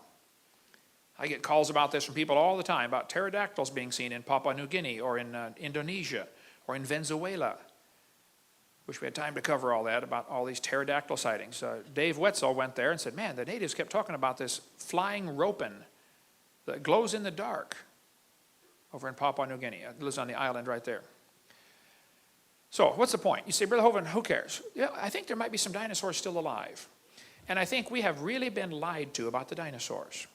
Now, I don't think there's many, and it's probably safe to go to the dorm, okay? Don't get excited and think, "Wow, we're going to get eaten by a dinosaur."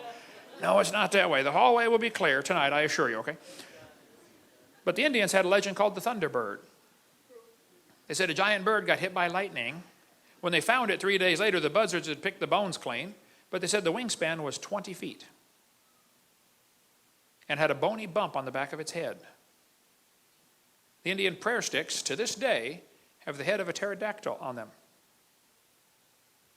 Now, Henry Ford put an eagle on the taillight of his Thunderbird. It should have been a pterodactyl. You blew it, Henry.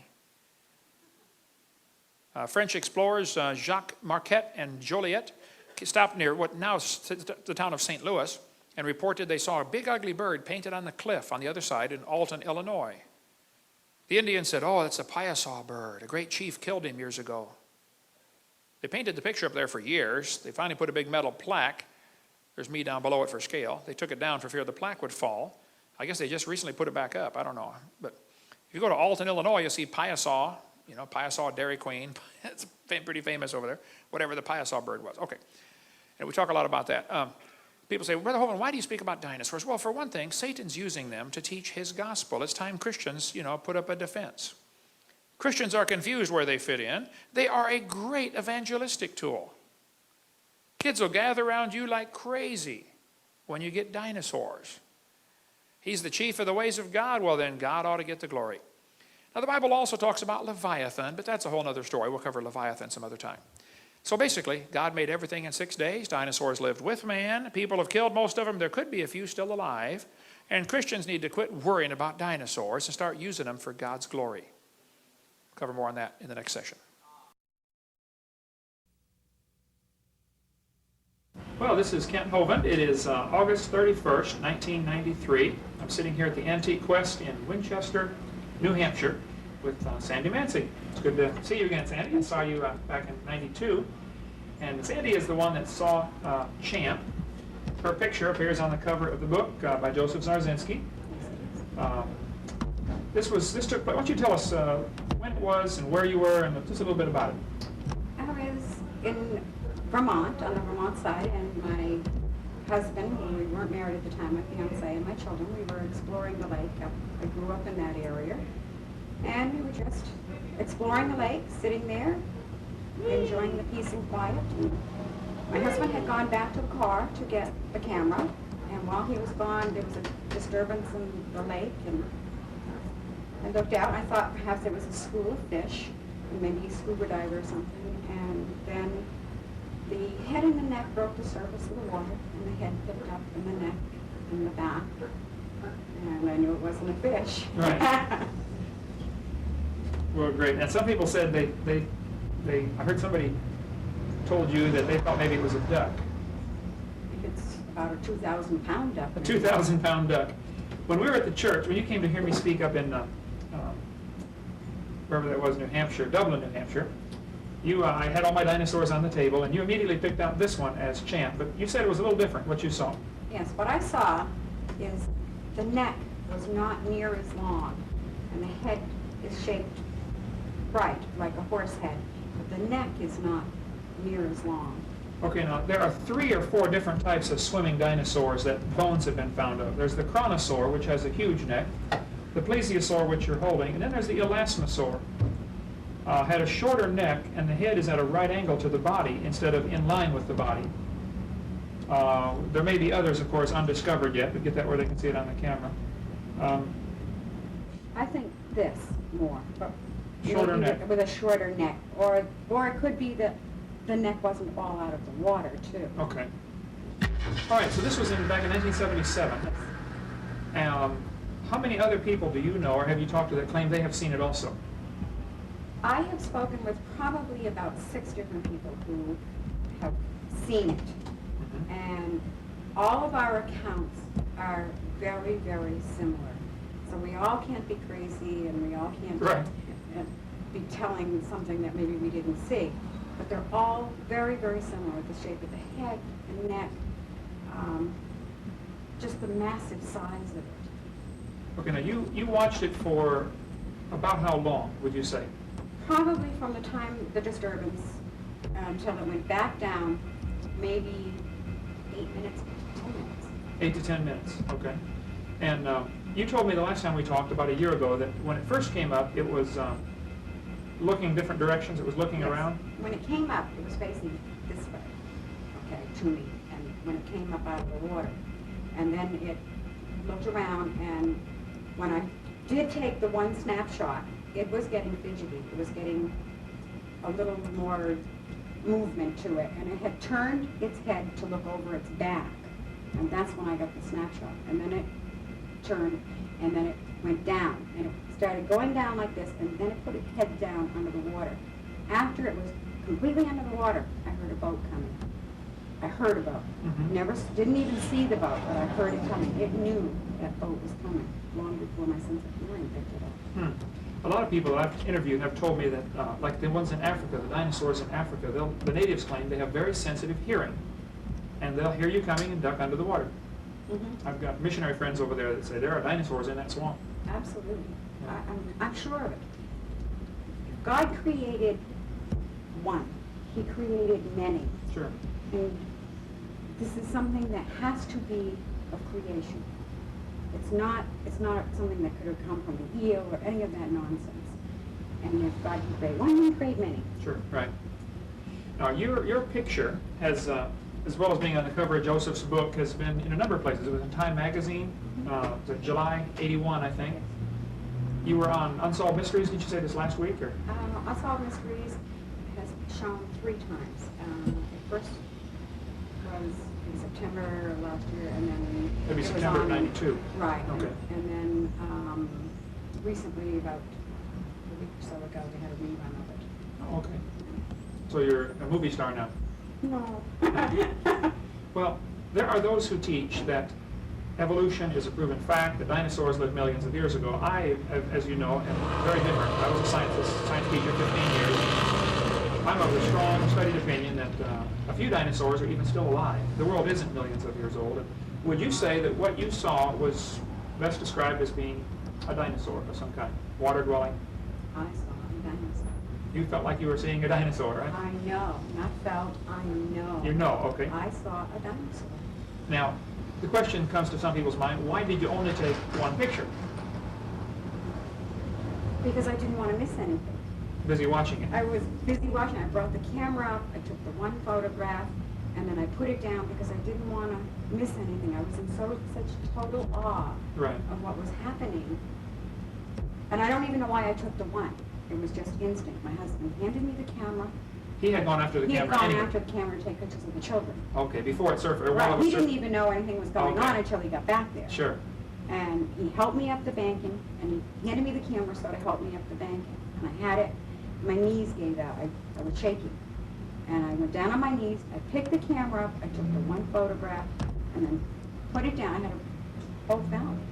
You could have taken 20 pictures. Oh, absolutely. Right. But I wanted to watch it, and I was, and your mind tries to rationalize. And I'm trying to think, well, what is this? And there comes a point when you cannot rationalize, you just stand there and awe. Yep. Well, great. Anything else, any other typical questions you get asked? Or most of the people that interview you are those who believe in evolution. Yes. And how do you feel about that? You don't like that? I agree with you 100%. And I appreciate you letting me use your picture. I put it on one of my posters. Wonderful. And I have quite a few pictures from different people. And my motive is to strengthen people's faith in the Bible. The Bible is the Word of God. And there's Sandy's picture. You've been featured in a number of shows and magazines and things like that. And you've lived here how long in Winchester? About 20 years. 20 years.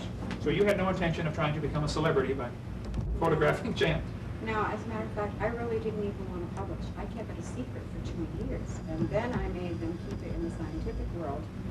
And I was forced by the media to publish.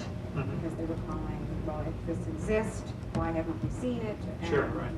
so I was forced to, and that's why I put a copyright on so that I could